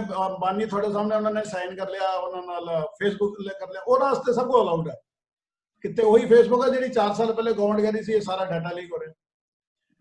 लेकिन जेडे वी पीपल साडी इंडस्ट्री वास्ते गवर्नमेंट ने कोई पैकेज इशू नहीं किया, और एज फार एज मेरा जो दिमाग है उन्होंने करना भी नहीं। डोंट वेट फॉर दैट, सानू अपनी मदद खुद करनी पैनी है। अपनी मदद खुद तां ही हो सकती अगर मिल के करिए। सरकार ने बिल्कुल ठीक किया, जवाब यही है मिल के करिए। असीं ट्राई किया सी, नहीं पॉसिबल हो रहा। लोगों के ख्याल होंदे वास्ते मिलण वास्ते सब दिलों मिलना पैंदा है, और मिलण दा सब तो जिहड़ा जरूरी पहला स्टेप होंदा है दूसरे वास्ते काम करो, अपने वास्ते नहीं। मैं थोड़े वास्ते करा, तुसीं किसे वास्ते करो, वो किसे वास्ते करो, तां मिलिया जांदा है। इत्थे मिलन जो कि मैनू की मिलेगा, बहुत से काम खत्म हो जाता। We tried a lot. इलाज मैं तो पिछले 3 साल तो कह रहा था ये तो जल्दी आ गया। मैं 3 साल पहले जिन्हों मर्जी पूछ लो, I was telling the same thing, it is going to happen, it is bound to happen. हुण कारण कुछ होर बन गया। पहले कारण सी कि वड्डी वड्डी फर्मां आ रही हैं, जिस तरह सानू पता ही है बनोर पैकेजिंग आ गया, सच ए बिग फर्म ऑपरेशन शुरू होने तक कोरोना करके गड़बड़ हो गया, तो that will be affecting all the packaging houses. उन्होंने अफेक्ट करेंगे, वो दूजिया करेंगे। आपसे सफरर होएगा छोटा प्रिंटर, छोटे तो फिर वड्डे तक आएगा। ये तो बाउंड है। डेफिनेटली इको इलाज है। मेरे को कल केरला जो आया सी वेबिनार, उन्होंने पूछा इलाज के, मैं इलाज तक इकट्ठे मिलना होता है, इलाज नहीं आता बंद कर दो। So now is the question of survival. हम पैसे कमाने का सवाल नहीं रहा, वो सर्वाइवल का सवाल है। और it is not possible to survive in this condition. Sir अपनी देखो सब तो बड़ी गल है, अगर वो कंडीशन असं फुलफिल कर भी दिए, साडी कॉस्ट ऑफ प्रोडक्शन बढ़ जाएगी और असं मैच नहीं कर पाएंगे वड्डे नाल, तां भी साडा उत्थे दा बुरा हाल हो गया। देखो ਆਪਾਂ ਸਪੋਜ਼ ਕਰੋ ਪੈਸੇ ਲਾ ਕੇ, ਜਿਸ ਤਰ੍ਹਾਂ ਹੁਣ ਕੁਝ ਇੰਡਸਟਰੀਜ਼ ਕਰ ਰਹੇ ਹਨ, ਅਸੀਂ ਲਾ ਕੇ ਪੈਸੇ ਆਪਾਂ ਉਹ ਸਾਰੀਆਂ ਪ੍ਰੀਕਾਸ਼ਨ ਪੂਰੀਆਂ ਕਰਦੇ ਹਾਂ, ਉਹ ਕਾਸਟ ਕਿੱਥੇ ਪੈਗੀ? ਸਾਡੇ ਤੇ ਪੈਗੀ ਨਾ। ਜਦੋਂ ਉਹ ਕਾਸਟ ਸਾਡੇ ਤੇ ਪੈਗੀ ਤਾਂ ਸਾਡੀ ਜਿਹੜੀ ਪ੍ਰੋਡਕਸ਼ਨ ਹੈ ਵੱਧ ਜਾਏਗੀ ਕਾਸਟ, ਔਰ ਅਸੀਂ ਵੱਡੇ ਬੰਦਿਆਂ ਨਾਲ ਮੈਚ ਨਹੀਂ ਕਰ ਪਾਵਾਂਗੇ। ਇਸ ਦਾ ਪ੍ਰੈਕਟੀਕਲ ਐਗਜ਼ਾਮਪਲ ਹੈ, ਜਿਸ ਵਕਤ GST ਲੱਗਿਆ ਤਾਂ 17% ਪ੍ਰੈਸਾਂ ਬੰਦ ਹੋ ਗਈ, ਕਿਉਂਕਿ GST ਨਾਲ ਕੀ ਇੱਕ ਆਪਣਾ ਇੰਡੀਵਿਜੂਅਲ ਕਲਰਕ ਰੱਖਣਾ ਪੈਂਦਾ ਸੀ, ਅਫੋਰਡ ਨਹੀਂ ਕਰ ਪਾਏ, ਉਹਨਾਂ ਨੇ ਪ੍ਰੈਸਾਂ ਦੇ ਨਾਂ ਹੈਗੇ ਕੰਮ ਬੰਦਿਆਂ ਕੋ ਕਰਾਉਣਾ ਸ਼ੁਰੂ ਕਰ ਦਿੱਤਾ। ਜਿਸ ਲਈ ਖਰਚੇ ਵੱਧਦੇ ਹਨ ਤਾਂ ਛੋਟਾ ਪ੍ਰਿੰਟਰ, ਛੋਟਾ ਇੰਡਸਟਰੀ ਉਹਨਾਂ ਖਰਚਿਆਂ ਨੂੰ ਬਰਦਾਸ਼ਤ ਨਹੀਂ ਕਰ ਪਾਉਂਦਾ। ਉਹ ਤਾਂ ਉਹਨਾਂ ਦਾ ਤਾਂ ਖਰਚਾ ਦਾ ਹਿਸਾਬ ਹੀ ਨਾ, ਇੰਨਾ ਕਮਾਇਆ ਨਾਲੇ ਖਰਚ ਲਿਆ। ਤੇ ਇਸ ਕਰਕੇ ਆਉਣ ਵਾਲਾ ਟਾਈਮ ਅਗਰ ਆਪਾਂ ਦੇਖੀਏ ਤਾਂ ਡੈਫੀਨਿਟਲੀ ਜੋ ਅਸਰਾਰ ਜੀ ਤੁਹਾਡਾ ਸੁਜੈਸ਼ਨ ਸੀ, ਉਸ ਤੋਂ ਇਲਾਵਾ ਕੋਈ ਇਲਾਜ ਮੇਰੇ ਦਿਮਾਗ 'ਚ ਤਾਂ ਨਹੀਂ ਹੈ। ਇੱਕੋ ਹੀ ਇਲਾਜ ਹੈ, ਜਾਂ ਤਾਂ ਬੰਦ ਕਰ ਦਿਓ ਜਾਂ ਫਿਰ ਇੱਕ ਮਿਲ ਕੇ ਆਪਾਂ ਕਰੀਏ ਤਾਂ ਕਿ ਸਾਡੇ ਖਰਚੇ ਘਟ ਜਾਣ ਔਰ ਸਾਡੀ ਪ੍ਰੋਡਕਸ਼ਨ ਕਾਸਟ ਘਟੇਗੀ, ਤਾਂ ਹੀ ਅਸੀਂ ਕੰਪੀਟ ਕਰ ਪਾਵਾਂਗੇ। ਮਾਈਂਡਡ ਹੁਣ ਸਾਡੀ ਜਿਹੜੀ ਕੰਪੀਟੀਸ਼ਨ ਆ ਉਹ ਇੰਡੀਆ ਲੈਵਲ ਦਾ ਨਹੀਂ ਹੈ, ਹੁਣ ਤਾਂ ਵਰਲਡ ਨਾਲ ਹੋ ਜਾਣਾ। ਤੇ ਇਸ ਬਾਰੇ ਅਗਰ ਕੋਈ ਹੋਰ ਕੋਈ ਆਇਆ ਅਸਰਾਰ ਕੁਝ ਕਰ ਰਿਹਾ ਸੀ? Yes sir. ਜਿੱਦਾਂ ਅੰਕਲ ਪਹਿਲੇ ਕੋਲੈਸਟਰ ਸੀਗਾ, ਅਸੀਂ ਗਵਰਨਮੈਂਟ ਦਾ ਵੇਟ ਕਰ ਰਹੇ ਸੀਗੇ ਕਿ ਕੋਲੈਸਟਰ ਗਵਰਨਮੈਂਟ ਬਣਾਉਗੀ, ਫਿਰ ਅਸੀਂ ਪੈਸਾ ਲਵਾਂਗੇ। ਮੈਂ ਕਹਿ ਰਿਹਾ ਕੋਈ ਇਦਾਂ ਦਾ ਕੋਈ ਹੰਗਾਮੀ ਸਿਸਟਮ ਬਣਾਈਏ, ਕੋਈ ਇਦਾਂ ਦੀ, ਕਿਉਂਕਿ ਮਸ਼ੀਨਰੀ ਵੀ ਸਾਰਿਆਂ ਕੋਲ ਹੈ, ਸਭ ਕੁਝ ਸਾਰਿਆਂ ਕੋਲ ਹੈ। ਕੋਈ ਇਹੋ ਜਿਹਾ ਸਿਸਟਮ, ਕੋਈ ਇਹੋ ਜਿਹੀ ਪ੍ਰੈਸ, ਕੋਈ ਇਹੋ ਜਿਹਾ ਸਿਸਟਮ ਜਿਹਦੇ ਕੋਲ ਆਲਰੇਡੀ ਸਾਰਾ ਸੈਟਅਪ ਹੈ, ਇੱਕੋ ਜਗ੍ਹਾ ਪਰਮਿਸ਼ਨ ਲੈ ਕੇ ਅਸੀਂ ਜਿਹੜਾ ਕੰਮ ਹੈ ਉਹਨੂੰ ਪੂਲ ਕਰੀਏ ਉੱਥੇ। that is much better to ਅਸੀਂ ਨਵਾਂ ਫਿਰ ਕੋਲੈਸਟਰੋਲ ਬਣਾਈਏ, ਫਿਰ ਸਿਆਪਿਆਂ ਪਈਏ, ਕਿਉਂਕਿ ਇਟਸ ਨਾਟ ਅ ਟਾਈਮ, ਕਿਉਂਕਿ ਤੁਸੀਂ ਦੇਖੋ ਆਲਰੇਡੀ ਇੰਨਾ ਹੈ ਤੇ it has to be prolong, ਕੋਈ ਇੰਨੀ ਜਲਦੀ ਨਹੀਂ ਹੋਣਾ ਖਤਮ। ਕਿਉਂਕਿ ਇਹ ਜਿਹੜਾ ਸਿਸਟਮ ਹੈ, ਨੋਰਮ ਜਿਹੜੇ ਗਵਰਨਮੈਂਟ ਦੇ ਆ ਰਹੇ ਆ, ਔਰ ਜਿੰਨੀ ਫਾਰਮੈਲਿਟੀ ਤੇ ਜਿੰਨੀ ਸਾਡੇ ਤੇ ਇਹਨਾਂ ਨੇ ਤੇ ਪਾ ਰਹੇ ਹੈ ਇੰਡਸਟਰੀ ਤੇ, ਕਿਉਂਕਿ ਸਾਡੀ ਇੰਡਸਟਰੀ ਉਨੀ ਕੁ ਐਜੂਕੇਟਿਡ ਵੀ ਅਸੀਂ ਕਹਿ ਲਈਏ ਕਿ ਤਿਆਰ ਹੀ ਨਹੀਂ, ਉਹਦੇ ਵਾਸਤੇ ਛੋਟੀ ਇੰਡਸਟਰੀ ਜ਼ਿਆਦਾ ਹੈ। ਜਿੱਦਾਂ ਤੁਸੀਂ ਪਹਿਲੇ ਕਿਹਾ ਕਿ ਵੱਡੀ ਇੰਡਸਟਰੀ ਨਹੀਂ ਹੈ, ਸਾਡੇ ਛੋਟੇ ਪ੍ਰਿੰਟਰ ਹੈ, ਇੱਕ ਕਮਰੇ ਵਿੱਚ ਚਲਾਉਣ ਵਾਲੀ ਪ੍ਰੈਸ ਹੈ, ਜਿਹਦੇ ਕੋਲ ਲੇਬਰ ਕਿੱਥੋਂ ਅੰਦਰ ਰੱਖੂਗਾ, ਕਿੱਥੋਂ ਨਹੀਂ ਕਰੂਗਾ। This is my suggestion. ਬਾਕੀ ਤੁਸੀਂ ਬੈਟਰ ਅਸਰਾਰ ਜੀ ਜੋ ਤੁਸੀਂ ਗੱਲ ਕਰ ਰਹੇ ਹੋ ਬਿਲਕੁਲ ਸਹੀ ਕਰ ਰਹੇ ਹੋ। ਗਵਰਨਮੈਂਟ ਦੇ ਪੈਸੇ ਦੀ ਲੋੜ ਨਹੀਂ ਹੈ ਕਲਸਟਰ ਵਾਸਤੇ। ਗਵਰਨਮੈਂਟ ਦਾ ਪੈਸਾ ਇੱਕ ਲਾਲਚ ਹੈ, ਜਿਸ ਦੇ ਪਿੱਛੇ ਤਾਂ ਆਪਾਂ ਲੋਕੀ ਪਾਗਲ ਹੋਏ ਆ। ਕੀ ਜ਼ਰੂਰਤ ਹੈ ਗਵਰਨਮੈਂਟ? ਮੈਂ ਸ਼ਰਤ ਲਗਾਉਣਾ ਤੁਸੀਂ 10 ਬੰਦੇ ਮਿਲ ਕੇ ਕੰਮ ਕਰ ਲਓ, ਗਵਰਨਮੈਂਟ ਦੇ ਪੈਸੇ ਦੀ ਕਿੱਥੇ ਲੋੜ ਹੈ? ਬਿਲਕੁਲ ਇੱਕ ਬਹਾਨਾ ਆਪਾਂ ਅਸੀਂ ਟਰਾਈ ਕੀਤਾ। ਮੈਨੂੰ ਪਤਾ ਜੋਲੀ ਬੈਠਾ, ਜੋਲੀ ਨੇ ਅਸੀਂ ਇੱਕ ਵਾਰੀ ਸਾਡੇ ਕੋਲ ਇੱਕ ਸਕੀਮ ਆਈ, ਸਾਡੇ ਕੋਲ ਕੁਝ ਐਸਾ ਆਉਂਦਾ ਰਿਹਾ। ਇੱਕ ਸਕੀਮ ਆਈ ਕਿ ਅਸੀਂ ਨਾ ਅਗਰ ਆਪਾਂ ਪੇਪਰ ਇਕੱਠੇ ਮਿਲ ਕੇ ਖਰੀਦ ਲਈਏ ਸਾਨੂੰ 25% ਸਸਤਾ ਮਿਲਿਆ। ਬੰਦਾ ਦੇਣ ਨੂੰ ਵੀ ਤਿਆਰ ਹੋ ਗਿਆ, ਬੰਦੇ ਨਹੀਂ ਇਕੱਠੇ ਖਰੀਦਣਾ। ਸਰ ਪ੍ਰੋਬਲਮ ਇਕੱਠੇ ਹੁੰਦੀ ਹੈ, ਅਸੀਂ ਬਹਾਨਾ ਲਾ ਲੈਣਾ ਸਰਕਾਰ ਤੋਂ ਪੈਸਾ। ਯਾਰ ਸਰਕਾਰ ਦਾ ਪੈਸਾ ਕੀ ਕਰਨਾ? ਸਰਕਾਰ ਤਾਂ ਲੋਕਾਂ को ਮੰਗ ਰਹੀ है। दान खाते खोले, देखो ਹੁਣ कह रहे कोरोना से दान करो, तो सरकार तो क्या ਮੰਗੋਗੇ ਜਿਹੜੀ ਲੋਕਾਂ को ਮੰਗ ਰਹੀ है? आप क्यों नहीं इकट्ठे ਹੁੰਦੇ? ਸਰਕਾਰ ਦੇ ਪੈਸੇ ਦੀ ਲੋੜ ਨਹੀਂ ਹੈ, ਸਰਕਾਰ ਦਾ ਪੈਸਾ ਇੱਕ ਬਹਾਨਾ ਹੈ, वो एक लालच है। अगर उसके पैसे पीछे क्लस्टर बनाना तो कोई फायदा नहीं। सर क्लस्टर कुछ नहीं है, तुम 10 बंदे मिल जाओ, छोटे छोटे हो गया है, की करना की है? लेकिन मिलना पड़ेगा दिलों, दिमाग तो नहीं। दिमाग तो मिलना पड़ता कहता मैनू फायदा हो जाए, दूजे घाटा होंदा हो जाए। दिलों मिलना होंदा कि मैनू बहुत घाटा हो जाए, सेकंड में फायदा हो। जो सारे सोचांगे ना सर, ਤਾਂ ਹੀ ਸਾਡੀ ਤਰੱਕੀ ਹੈ ਔਰ ਤਾਂ ਹੀ ਅਸੀਂ ਅੱਗੇ ਚੱਲ ਸਕਦੇ। ਹੋਰ ਕੋਈ ਰਸਤਾ ਹੈ ਨਹੀਂ, ਹੁਣ ਰਿਹਾ ਹੀ ਨਹੀਂ। ਜੋਲੀ ਤੁਸੀਂ ਕੁਝ ਦੱਸਣਾ ਚਾਹੋਗੇ? ਤੁਸੀਂ ਕੁਝ ਟਰਾਈ ਕੀਤੀ ਸੀ ਇਹਦੇ ਬਾਰੇ? ਸਰ ਮੈਂ ਤਾਂ ਇਹੀ ਕਹਿਣਾ ਚਾਹੁੰਦਾ ਸੀਗਾ ਕਿ ਐਕਚੁਅਲੀ ਤੁਸੀਂ ਉਹ ਮੁੱਦਾ ਚੱਕ ਕੀਤਾ। ਗੱਲ ਕਰਦੇ ਕਰਦੇ ਮੈਂ ਇਹੀ ਸੋਚ ਰਿਹਾ ਸੀਗਾ ਕਿ ਜਿਹਦੇ ਕਲਸਟਰ ਦੀ ਗੱਲ ਛਿੜੀ ਹੈ ਤੇ ਕਲਸਟਰ ਦੇ ਸਭ ਤੋਂ ਪਹਿਲੇ ਤੇ ਅਸੀਂ ਮਿਲ ਕੇ ਪਰਚੇਜ਼ ਹੀ ਕਰੀਏ। ਤੇ ਅੱਜ ਵੀ ਆਈ ਥਿੰਕ ਆਪਸ਼ਨਸ, ਕਿਉਂਕਿ ਹੁਣ ਅੱਗੇ ਕਿਉਂ ਨਹੀਂ ਸਾਰੇ ਕਲਸਟਰ ਵੇਲੇ ਮਿਲੇ ਸੀ? ਮੁੱਦਾ ਕੀ ਸੀਗਾ? ਹਰ ਕੋਈ ਕਹਿੰਦਾ ਸੀ ਮੈਨੂੰ ਉਧਾਰ ਮਿਲਦਾ ਤੇ ਮੈਨੂੰ ਕੀ ਲੋੜ ਪਈ ਹੈ ਸਸਤੀ ਪਰਚੇਜ਼ ਕਰਨ ਦੀ। ਪਰ ਅੱਜ ਬਦਲੇ ਸਿਨੈਰੀਓ 'ਚ ਮੈਨੂੰ ਨਹੀਂ ਲੱਗਦਾ ਕਿਸੇ ਨੂੰ ਉਧਾਰ ਮਿਲੇਗਾ, ਸਿੱਧੀ ਜੀ ਗੱਲ ਹੈ। ਕਿਉਂਕਿ ਜਿੰਨੇ ਡੀਲਰਸ ਨਾਲ ਮੇਰੀ ਗੱਲ ਹੋਈ ਹੈ, ਦੇ ਆਲ ਸੇ ਕਿ ਅਸੀਂ ਹੁਣ ਉਧਾਰ ਨਹੀਂ ਵੇਚਾਂਗੇ ਬਿਲਕੁਲ ਵੀ। ਈਵਨ ਤੇ ਉਹ ਕਹਿੰਦੇ 15 ਦਿਨ ਬਾਅਦ ਪੁਰਾਣੀ ਪੇਮੈਂਟ ਲੈਣੀ ਸ਼ੁਰੂ ਕਰ ਦੇਣੀ। ਜਿਹੜਾ ਕਰੰਟ ਮਾਲ ਵੇਚਣਾ ਉਹ ਉਧਾਰ ਨਹੀਂ ਵੇਚਣਾ, ਕੈਸ਼ ਹੀ ਵੇਚਣਾ। ਤੇ ਸਿਰਫ ਆਪਾਂ ਏਦਾਂ ਫਾਇਦਾ ਲੈ ਸਕਦੇ ਹਾਂ। ਫਿਰ ਉਹੀ ਗੱਲ ਆਉਂਦੀ ਕਿ ਜੇ ਅਸੀਂ 10 ਬੰਦੇ ਮਿਲ ਕੇ ਪਰਚੇਜ਼ ਕਰੀਏ ਤਾਂ ਉਹਨਾਂ ਕੋਲ ਸਮ ਡਿਸਕਾਊਂਟ ਤੇ ਕੁਝ ਹੋਰ ਚੀਜ਼ ਹਾਸਲ ਕਰ ਸਕਦੇ ਹਾਂ। ਫਸਟ ਆਫ ਆਲ ਪਹਿਲੇ ਪਰਚੇਜ਼ 'ਚ ਅਗਰ ਬਾਕੀ ਚੀਜ਼ਾਂ ਜੋ ਅਸਰਾਰ ਜੀ ਕਹਿ ਰਹੇ ਤੇ ਹਾਲੇ ਹੋਰ ਜਦੋਂ ਸਾਡੇ ਤੇ ਟਾਈਟਨੈਸ ਵਧੇਗੀ ਫਿਰ ਅਸੀਂ ਮਿਲਾਂਗੇ। ਹਾਲੇ ਅਸੀਂ ਮਿਲਣ ਨੂੰ ਤਿਆਰ ਨਹੀਂ ਹੈਗੇ। ਹਾਲੇ ਵੀ ਅਸੀਂ ਇਹਦੀ ਉਹ ਇੰਨੀ ਗਹਿਰਾਈ ਨਾਲ ਉਹ ਪ੍ਰੋਬਲਮ ਨੂੰ ਸਮਝ ਨਹੀਂ ਪਾ ਰਹੇ। ਜਿੱਦਣ ਫੈਕਟਰੀ ਖੁੱਲੇਗੀ ਉਸ ਦਿਨ ਸਮਝ ਲੱਗੇਗੀ ਸਾਨੂੰ। ਪਰ ਸਰ ਹੁਣ ਉਹ ਵਕਤ ਆ ਗਿਆ, ਮੈਨੂੰ ਲੱਗਦਾ ਕਿ ਆਪਾਂ ਨੂੰ ਹੁਣ ਸਰੇਗਾ ਨਹੀਂ। ਹੁਣ ਆਪਾਂ ਨੂੰ ਇਹ ਕਰਨਾ ਪਊਗਾ ਜੋ ਜਿੱਦ ਤੱਕ ਮੈਨੂੰ ਲੱਗਦਾ ਕਿ ਅੱਜ ਆਪਾਂ ਇਸ ਮੰਚ ਤੇ ਦੁਬਾਰਾ ਇਕੱਠੇ ਹੋ ਰਹੇ ਹਾਂ ਤੇ ਹੁਣ ਵਕਤ ਆ ਗਿਆ ਕਿ ਇਹਦੇ ਬਾਰੇ ਸੀਰੀਅਸਲੀ ਸੋਚਿਆ ਜਾਵੇ। ਕਿਉਂਕਿ ਗਗਨ ਜੀ ਨੇ ਜਾਂ ਪ੍ਰਧਾਨ ਜੀ ਨੇ ਤਾਂ ਦੱਸ ਦਿੱਤਾ ਇਹ ਚੀਜ਼ਾਂ ਚਾਹੀਦੀਆਂ। ਹਾਲੇ ਤੱਕ ਇਹ ਚੀਜ਼ਾਂ ਕੱਲ ਪੂਰੀਆਂ ਕਰਕੇ ਕਾਸਟਿੰਗ ਕੀ ਆਉਂਦੀ ਹੈ ਹਾਲੇ ਤੱਕ ਇਹ ਕਿਸੇ ਦੇ ਹੱਥ 'ਚ ਨਹੀਂ ਆਈ। ਉਹ ਹਰ ਫੈਕਟਰੀ ਦੀ ਆਪਣੀ ਕਾਸਟਿੰਗ ਅਲੱਗ ਨਿਕਲੇਗੀ। ਸਾਰੇ ਇਹ ਗੱਲਾਂ ਚੱਲੀ ਜਾਣੀਆਂ। ਆਪਾਂ ਜਿਹੜੀ ਮੁੱਦੇ ਤੇ ਆਈਏ, ਅਗਲਾ ਏਜੰਡਾ ਕੀ ਹੈ ਆਪਣਾ? ਇਹ ਵੀ ਏਜੰਡਾ ਹੀ ਹੈ ਸਰ। ਇਹ ਘੁੰਮ ਘੁਮਾ ਕੇ ਫਿਰ ਉੱਥੇ ਦੀ ਉੱਥੇ ਆ ਜਾਣੀ ਹੈ। ਟਾਈਮ ਵੇਸਟੇਜ ਹੈ, ਨਥਿੰਗ ਐਲਸ। ਤੁਸੀਂ ਅਗਲਾ ਏਜੰਡਾ ਲਓ ਇਹਦੇ ਰਿਗਾਰਡਿੰਗ, ਕਰੋਨਾ ਦੇ ਰਿਗਾਰਡਿੰਗ ਜੋ ਆਪਣੀ ਚੱਲ ਰਹੀ ਹੈ ਡਿਵੈਲਪਮੈਂਟ, ਉਹਨਾਂ ਨੂੰ ਕਿੱਦਾਂ ਚਲਾਉਣੀਆਂ ਫੈਕਟਰੀਆਂ ਜਿਹੜੀਆਂ ਚੱਲਦੀਆਂ ਉਹਨਾਂ ਨੂੰ ਚਲਾਓ, ਹਾਲੇ ਨਵੀਂ ਜਦੋਂ ਬਣੂਗੀ ਉਦੋਂ ਦੇਖਾਂਗੇ ਜੀ। ਨੈਕਸਟ ਟੌਪਿਕ ਸਾਡੇ ਕੋਲ ਸੀਗੇ ਜੀ ਵਰਕਰਸ ਨੂੰ ਪੇਮੈਂਟ ਕੌਣ ਕਰੇਗਾ ਔਰ ਕਿੰਨੀ ਕਰਾਂਗੇ। ਦੇਖੋ ਇਹਦੇ ਤੇ ਮੈਂ ਪਹਿਲੇ ਇੱਕ ਗੱਲ ਕਲੀਅਰ ਕਰਦਾ ਕਿ ਗਵਰਨਮੈਂਟ ਆਪਾਂ ਕਿਸ ਤਰ੍ਹਾਂ ਕਰਨਾ ਹੈ, ਔਰ ਦੇਖੋ ਇਹ ਸਾਡਾ ਇੱਕ ਇੰਡੀਵਿਜੂਅਲ ਆਪਣਾ ਸਮਾਜਿਕ ਫੈਸਲਾ ਹੋਵੇਗਾ ਜਿਹੜਾ ਅਸੀਂ ਗਵਰਨਮੈਂਟ ਨੂੰ ਕਾਊਂਟਰ ਨਹੀਂ ਕਰ ਸਕਦੇ। ਲੀਗਲੀ ਅਗਰ ਆਪਾਂ ਚੱਲਾਂਗੇ ਐਜ਼ ਪਰ ਜਦ ਤੱਕ ਕੋਰਟ ਦਾ ਫੈਸਲਾ ਨਹੀਂ ਆਉਂਦਾ ਸਾਡੇ ਪੈਸੇ ਦੇਣੇ ਬਣਦੇ ਆ। ਤੇ ਆਪਾਂ ਇਹ ਗੱਲ ਕਰੀਏ, ਮੇਰੀ ਇੱਕ ਆਪਣੀ ਇੰਡੀਵਿਜੂਅਲ ਰਾਏ ਸੀ ਕਿ ਆਪਾਂ ਜਾਂ ਤਾਂ ਆਪਣੇ ਵਰਕਰਾਂ ਨੂੰ ਮਨਾ ਲਈਏ ਕਿਸ ਤਰੀਕੇ ਨਾਲ ਲੈਸ ਪੇ ਤੇ, ਜਾਂ ਫਿਰ ਉਹਨਾਂ ਨੂੰ ਕਹੀਏ ਤੁਹਾਨੂੰ ਪੈਸੇ ਨਹੀਂ ਦੇਾਂਗੇ ਲੇਕਿਨ ਦੇਾਂਗੇ ਇੰਸਟਾਲਮੈਂਟ, ਵੀ ਸਾਡੇ ਕੋਲ ਕਿਹੜਾ ਪੈਸੇ ਆ ਅਸੀਂ 1000 ਰੁਪਏ ਕਰਕੇ ਦੇ ਦਾਂਗੇ। ਉਹਦਾ ਇੱਕ ਫਾਇਦਾ ਹੋਏਗਾ ਕਿ ਅਗਰ ਗਵਰਨਮੈਂਟ ਕੱਲ ਕਾਨੂੰਨ ਪਾਸ ਕਰ ਦਿੰਦੀ ਹੈ, ਸਪੋਜ਼ ਕਰੋ ਇੰਡਸਟਰੀ ਜਿੱਤ ਜਾਂਦੀ ਹੈ ਤਾਂ ਸਾਡਾ ਕੁਝ ਹੀ ਪੈਸਾ ਵਰਕਰਾਂ को ਗਿਆ ਨਾ। ਅਗਰ ਉਹਦੀ ਪੂਰੀ ਪੇ ਦੇਤੀ ਤੇ ਵਾਪਸ ਤਾਂ ਦੇਣੀ ਨਹੀਂ ਉਹਨੂੰ। ਬਾਕੀ ਇਹ ਡਿਮਾਂਡ ਐਂਡ ਸਪਲਾਈ ਤੇ ਹੈ ਤੇ ਹੁਣ it is open to all. ਅਗਰ ਕੋਈ ਵੀ ਬਾਰੇ ਇਹਦੇ ਬਾਰੇ ਕੁਝ ਗੱਲ ਕਰਨਾ ਚਾਹੁੰਦਾ ਤਾਂ anybody can raise his hand, I will unmute his mic.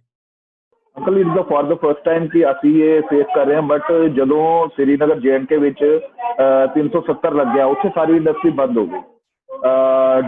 ਅਗਸਤ 4 ਦੇ ਬਾਅਦ ਉੱਥੇ ਇੰਡਸਟਰੀ ਬੰਦ ਹੋ ਗਈ, ਇੰਡਸਟਰੀ ਟੋਟਲ ਬੰਦ ਹੋ ਗਈ। ਬੰਦ ਹੋਣ ਦੇ ਬਾਅਦ 6-7 ਮਹੀਨੇ ਬਾਅਦ ਹੁਣ ਕਰੋਨਾ ਆਇਆ, ਬਟ ਉੱਥੇ ਦੀ ਸੈਂਟਰ ਜਿਹੜੀ ਸਟੇਟ ਗਵਰਨਮੈਂਟ ਸੀ ਉਹਨਾਂ ਨੇ ਕੋਈ ਪੈਕੇਜ ਨਹੀਂ ਦਿੱਤਾ, ਕੁਝ ਨਹੀਂ ਦਿੱਤਾ।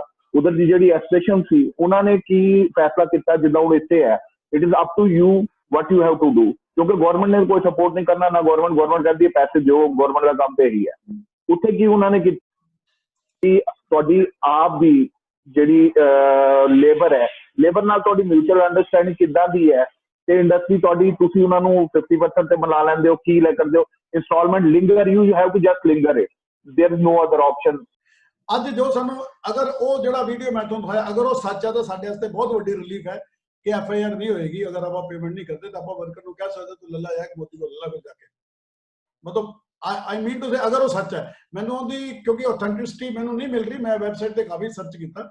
ਲੇਕਿਨ ਕੁਸ਼ਲ ਜੀ ਸਰ ਮੇਰੀ ਪ੍ਰਪੋਜ਼ਲ ਤਾਂ ਇਹ ਹੈ ਕਿ ਆਪਾਂ ਉਹਨਾਂ ਨੂੰ ਖਰਚ ਪਾਣੀ ਦੇ ਕੁਝ ਪੈਸੇ ਦਈਏ, ਕਿਉਂਕਿ ਪੇਮੈਂਟਾਂ ਵੀ ਸਭ ਕੋਲ ਟੋਟਲ ਕੈਸ਼ ਫਲੋ ਹੈ ਨਹੀਂ, ਸਭ ਕੋਲ ਕਿਸੇ ਕੋਲ ਵੀ ਨਹੀਂ ਹੈ। 100 ਦੇ 100% ਜਿਹੜੇ ਬੰਦੇ ਬੈਠੇ ਆ ਦਿਲ ਤੇ ਹੱਥ ਰੱਖ ਕੇ ਕਹਿੰਦੇ ਲਈ ਕੈਸ਼ ਫਲੋ ਬਹੁਤ ਪਿਆ ਜੀ, ਜਿੰਨੇ ਚਾਹੇ ਆਪਾਂ ਵਰਕਰ ਨੂੰ ਵੰਡ ਦਈਏ। ਉਹਦੇ ਲਈ ਇੱਕੋ ਹੀ ਹੈ ਕਿ ਉਹਨਾਂ ਨੂੰ ਸਿਰਫ ਖਰਚ ਪਾਣੀ ਦਈਏ, ਬਾਕੀ ਉਹਨਾਂ ਨੂੰ ਕਹੋ ਜੀ ਜਿੱਦਾਂ ਦਾ ਮਾਹੌਲ ਹੋਏਗਾ ਜੋ ਫਾਈਨਲ ਹੋਏਗਾ ਉਹ ਆਪਾਂ ਕਰਾਂਗੇ। ਫਿਲਹਾਲ ਜੇ ਆਪਾਂ ਫੈਕਟਰੀ ਖੋਲਣੀ ਹੈ ਤਾਂ ਦੇਖੋ ਇਦਾਂ 'ਚ ਕੋਈ ਸ਼ੱਕ ਨਹੀਂ, ਕੁਸ਼ਲ ਜੀ ਬਿਲਕੁਲ ਠੀਕ ਕਹਿ ਰਹੇ ਆ, ਲੇਕਿਨ ਸਾਨੂੰ ਇੱਕ ਚੀਜ਼ ਦੀ ਨਾਲ ਥੋੜੀ ਜਿਹੀ ਹਿੰਮਤ ਇਹ ਰੱਖਣ, ਮਤਲਬ ਥੋੜੀ ਜਿਹੀ ਵੀ ਧਿਆਨ ਰੱਖਣਾ ਪਊਗਾ ਕਿ ਸਾਡੇ ਵੱਲੋਂ ਕੋਈ ਵੀ ਇਦਾਂ ਦੀ ਸਟੇਟਮੈਂਟ ਜਾਂ ਇਦਾਂ ਦੀ ਕੋਈ ਜਾਵੇ ਨਾ ਬੰਦਿਆਂ ਨੂੰ ਆਪਾਂ ਪਲੇਨਲੀ ਹਲੇ ਰਿਫਿਊਜ਼ ਨਾ ਕਰੀਏ, ਕਿਉਂਕਿ ਹਲੇ ਕੋਈ ਕਾਨੂੰਨ ਇਦਾਂ ਦਾ ਆਪਣੀ ਫੇਵਰ 'ਚ ਨਹੀਂ ਆਇਆ ਕਿ ਕੱਲ ਨੂੰ ਬੰਦੇ ਉਸ ਚੀਜ਼ ਦਾ ਸਾਡੇ ਕਹਿਣ ਜੀ ਅਸੀਂ ਗਵਰਨਮੈਂਟ ਦੇ ਕਾਨੂੰਨ ਦੀ ਉਲੰਘਣਾ ਕੀਤੀ ਹੋਵੇ, ਜਿੱਥੇ ਕਹਿ ਕੇ ਵੀ ਚਾਹੇ ਬੰਦੇ ਨੂੰ ਚਾਹੇ ਬਾਅਦ 'ਚੋਂ ਆਪਾਂ ਦੇ ਦਈਏ। ਜੀ ਜੀ ਜੀ ਹਲੇ ਉਹਨਾਂ ਨੂੰ ਟਿਕਾ ਕੇ ਰੱਖੋ ਜਿੱਦਾਂ ਮਰਜ਼ੀ, ਕਿਉਂਕਿ ਜੇ ਕੋਈ ਸ਼ੱਕ ਨਹੀਂ ਕਿ ਅਗਰ ਆਪਾਂ ਉਹਨਾਂ ਨੂੰ ਸਾਰੀ ਸੈਲਰੀ ਆ ਉਹ ਦੇ ਦੇਵਾਂਗੇ ਤਾਂ ਜਿਹੜਾ ਰਹਿੰਦੇ ਖੁੰਦਾ ਆਪਣਾ ਕੈਸ਼ ਫਲੋ ਵੀ ਖਤਮ ਹੋ ਜਾਊਗਾ ਔਰ ਕੰਮ ਤਾਂ ਜ਼ੀਰੋ ਵੈਸੇ ਹੀ ਹੋਇਆ ਪਿਆ। ਯਾਰ ਫਿਲਹਾਲ ਖਰਚ ਪਾਣੀ ਨਹੀਂ ਨਾ, ਆਪਾਂ ਰਾਉਂਡ ਅਪ ਕੁਝ ਪੇਮੈਂਟ ਦੇ ਜੇ ਭਾਈ ਤੇਰਾ ਇੰਨਾ ਖਰਚਾ ਹੈਗਾ। ਇਹ ਕੁਸ਼ਲ ਜੀ ਦੀ ਸਲਾਹ ਇੱਕ ਮਿੰਟ ਕੁਸ਼ਲ ਦੀ ਸਲਾਹ ਇਹਦੇ ਬਾਰੇ ਠੀਕ ਲੱਗ ਰਹੀ ਜੀ। ਆਪਾਂ ਬੰਦੇ ਨੂੰ ਇਹ ਨਹੀਂ ਕਹਿਣਾ ਤੇਰੇ ਨਹੀਂ ਦੇਣੇ, ਅਸੀਂ ਕਹਿੰਦੇ ਯਾਰ ਤੇਰੇ ਪੈਸੇ ਤਾਂ ਦੇਣੇ, ਸੱਚ ਤਾਂ ਕਮਾਈ ਨਹੀਂ, ਤੂੰ ਥੋੜੇ ਲੈ ਗੁਜ਼ਾਰਾ ਕਰ, ਨਾਲ ਨਾਲ ਦੇ ਦਾਂਗੇ। ਉਹ ਜਿਹੜੀ ਮੈਂ ਗੱਲ ਉੱਥੇ ਆ ਗਈ ਨਾ। ਹਾਂਜੀ ਕੁਸ਼ਲ ਜੀ ਤੁਸੀਂ ਕੁਝ ਕਹਿ ਰਹੇ ਸੀ। ਕੁਸ਼ਲ ਜੀ ਸਰ ਉਹ ਇਹ ਆਪਾਂ ਉਹਨਾਂ ਨੂੰ ਥੋੜੀ ਥੋੜੀ ਰਾਉਂਡ ਅਪ ਦਈਏ ਜਿਹਦੇ ਨਾਲ ਉਹਨਾਂ ਦਾ ਕੰਮ ਵੀ ਰੋਟੀ ਪਾਣੀ ਚੱਲਦਾ ਰਹੇ। ਆਪਾਂ ਉਹਨਾਂ ਨੂੰ ਹਿਊਮੈਨਿਟਰੀ ਤੌਰ ਤੇ ਵੀ, ਜਿੱਦਾਂ ਹੁਣ ਸਾਡੀ ਬਹਾਦਰ ਕੇ ਐਸੋਸੀਏਸ਼ਨ ਨੇ ਜਿਹੜੇ ਕਾਫੀ ਉੱਥੇ ਟੈਕਸਟਾਈਲ ਦੀ ਇੰਡਸਟਰੀ ਦੀ ਹੈਗੀ ਆ, ਬਾਬਾ ਜੀ ਨਾਲ ਉਹ ਦਿਨ ਗੱਲ ਹੋਈ ਸੀਗੀ, ਉਹ ਵੀ ਇਹ ਕਹਿੰਦੇ ਕਿ ਅਸੀਂ ਆਪਣੇ ਵਰਕਰ ਨੂੰ ਭੁੱਖੇ ਦਾ ਮਾਰਨਾ ਨਹੀਂ ਚਾਹੁੰਦੇ, ਲੇਕਿਨ ਜੇ ਅਸੀਂ ਕਹੀਏ ਕਿ ਅਸੀਂ ਆਪ ਭੁੱਖੇ ਮਰ ਜਾਈਏ, ਸਾਡੇ ਕੋਲ ਇੰਡਸਟਰੀ 'ਚ ਰਵੇ ਕੁਛ ਨਾ, ਸਾਡੇ ਕੋਲ ਚਲਾਉਣ ਲਈ ਬੈਂਕਰਪਸੀ 'ਚ ਆ ਜਾਈਏ, ਉਹ ਵੀ ਪੋਸੀਬਲ ਨਹੀਂ ਹੈ। ਉਹਦੇ ਲਈ ਇੱਕੋ ਹੀ ਹਾਲ ਹੈ ਕਿ ਤੁਸੀਂ ਔਨ ਐਨ ਐਵਰੇਜ 1500-2000 ਰੁਪਇਆ ਮਹੀਨਾ ਉਹਨਾਂ ਨੂੰ ਦਿਓ, ਭਾਈ ਤੁਹਾਡਾ ਖਰਚ ਪਾਣੀ ਆਪਣਾ ਚਲਾਓ, ਜਿਹੜੇ ਪਿਛਲੇ ਜਿਹੜੇ ਹੈਗੇ ਆ ਖਰਚੇ ਸ਼ੁਰੂ ਕਰੋ, ਕੰਮ ਸ਼ੁਰੂ ਹੋ ਜਾਂਦਾ, ਜਿੱਦਾਂ ਜਿੱਦਾਂ ਕੰਮ ਸ਼ੁਰੂ ਹੋਏਗਾ ਉਸ ਹਿਸਾਬ ਨਾਲ ਫੰਡਿੰਗ ਆਏਗੀ, ਉਸ ਹਿਸਾਬ ਨਾਲ ਅੱਗੇ ਚੱਲ ਪਾਉਂਗੇ। ਥੈਂਕ ਯੂ ਕੁਸ਼ਲ ਜੀ। ਸ਼ੈਲਿੰਦਰ ਜੀ, ਸ਼ੈਲੀ ਜੀ ਕੁਝ ਕਹਿ ਰਹੇ ਪ੍ਰਧਾਨ ਜੀ, ਇੱਕ ਮਿੰਟ ਸ਼ੈਲੀ ਜੀ ਕੁਝ ਕਹਿ ਰਹੇ। ਹਾਂਜੀ ਸ਼ੈਲੀ ਜੀ। ਹਾਂਜੀ ਬਿਲਕੁਲ ਸਹੀ ਹੈ ਜਿਹੜੀ ਗੱਲ ਮਾਸਟਰ ਜੀ ਨੇ, ਬਿਲਕੁਲ ਠੀਕ ਹੈ ਕਿ 1000 1500 2000 ਜਾਂ 2500 ਰੁਪਏ ਨੂੰ ਦਿਓ, ਰਾਸ਼ਨ ਦਿਓ ਉਹਨਾਂ ਨੂੰ ਜਿਹਨਾਂ ਨੇ ਕੋਈ ਟਿਕੇ ਰਹਿਣ, ਠੀਕ ਹੈ ਨਾ। ਤੇ ਬਾਕੀ ਜਿਹੜਾ ਹੈਗਾ ਉਹ ਉਹਨਾਂ ਨੂੰ ਟਿਕਾਉਣਾ ਤਾਂ ਪਏਗਾ ਹੀ, ਕੁਛ ਕਿਉਂਕਿ ਫੈਮਿਲੀ ਨਾਲ ਰਹਿੰਦੇ ਨੇ, ਕੁਛ ਫੈਮਿਲੀ ਨਾਲ ਰਹਿੰਦੇ ਨੇ, ਕੋਈ ਜਿਹੜੇ ਨੇ ਆਏ ਨੇ ਜਿਹੜੇ 6 ਮਹੀਨੇ ਕੰਮ ਕਰਦੇ ਭੱਜ ਜਾਂਦੇ ਨੇ, ਹਨਾ। ਉਦੋਂ ਤੁਸੀਂ ਸੈਲਰੀ ਦਿਓ ਚਾਹੇ ਨਾ ਦਿਓ, ਉਹਨਾਂ ਨੇ ਜਾਣੇ ਜਾਣਾ ਟਰਾਂਸਪੋਰਟ ਮਿਲ ਗਿਆ, ਉਹ ਤੁਸੀਂ ਹੋਲਡ ਨਹੀਂ ਕਰ ਸਕਦੇ ਉਹਨਾਂ ਨੂੰ। Thank you sir. ਇਹ ਵੀ ਵੱਡੀ ਸਮੱਸਿਆ ਹੈ। ਪ੍ਰਧਾਨ ਜੀ ਮੈਂ ਇਹ ਕਹਿਣਾ ਚਾਹੁੰਦਾ ਵੀ ਆਈ ਥਿੰਕ ਸਾਨੂੰ ਹੁਣ ਆਪਣੀ ਮੀਟਿੰਗ ਸਮ ਅਪ ਕਰਨੀ ਚਾਹੀਦੀ ਆ।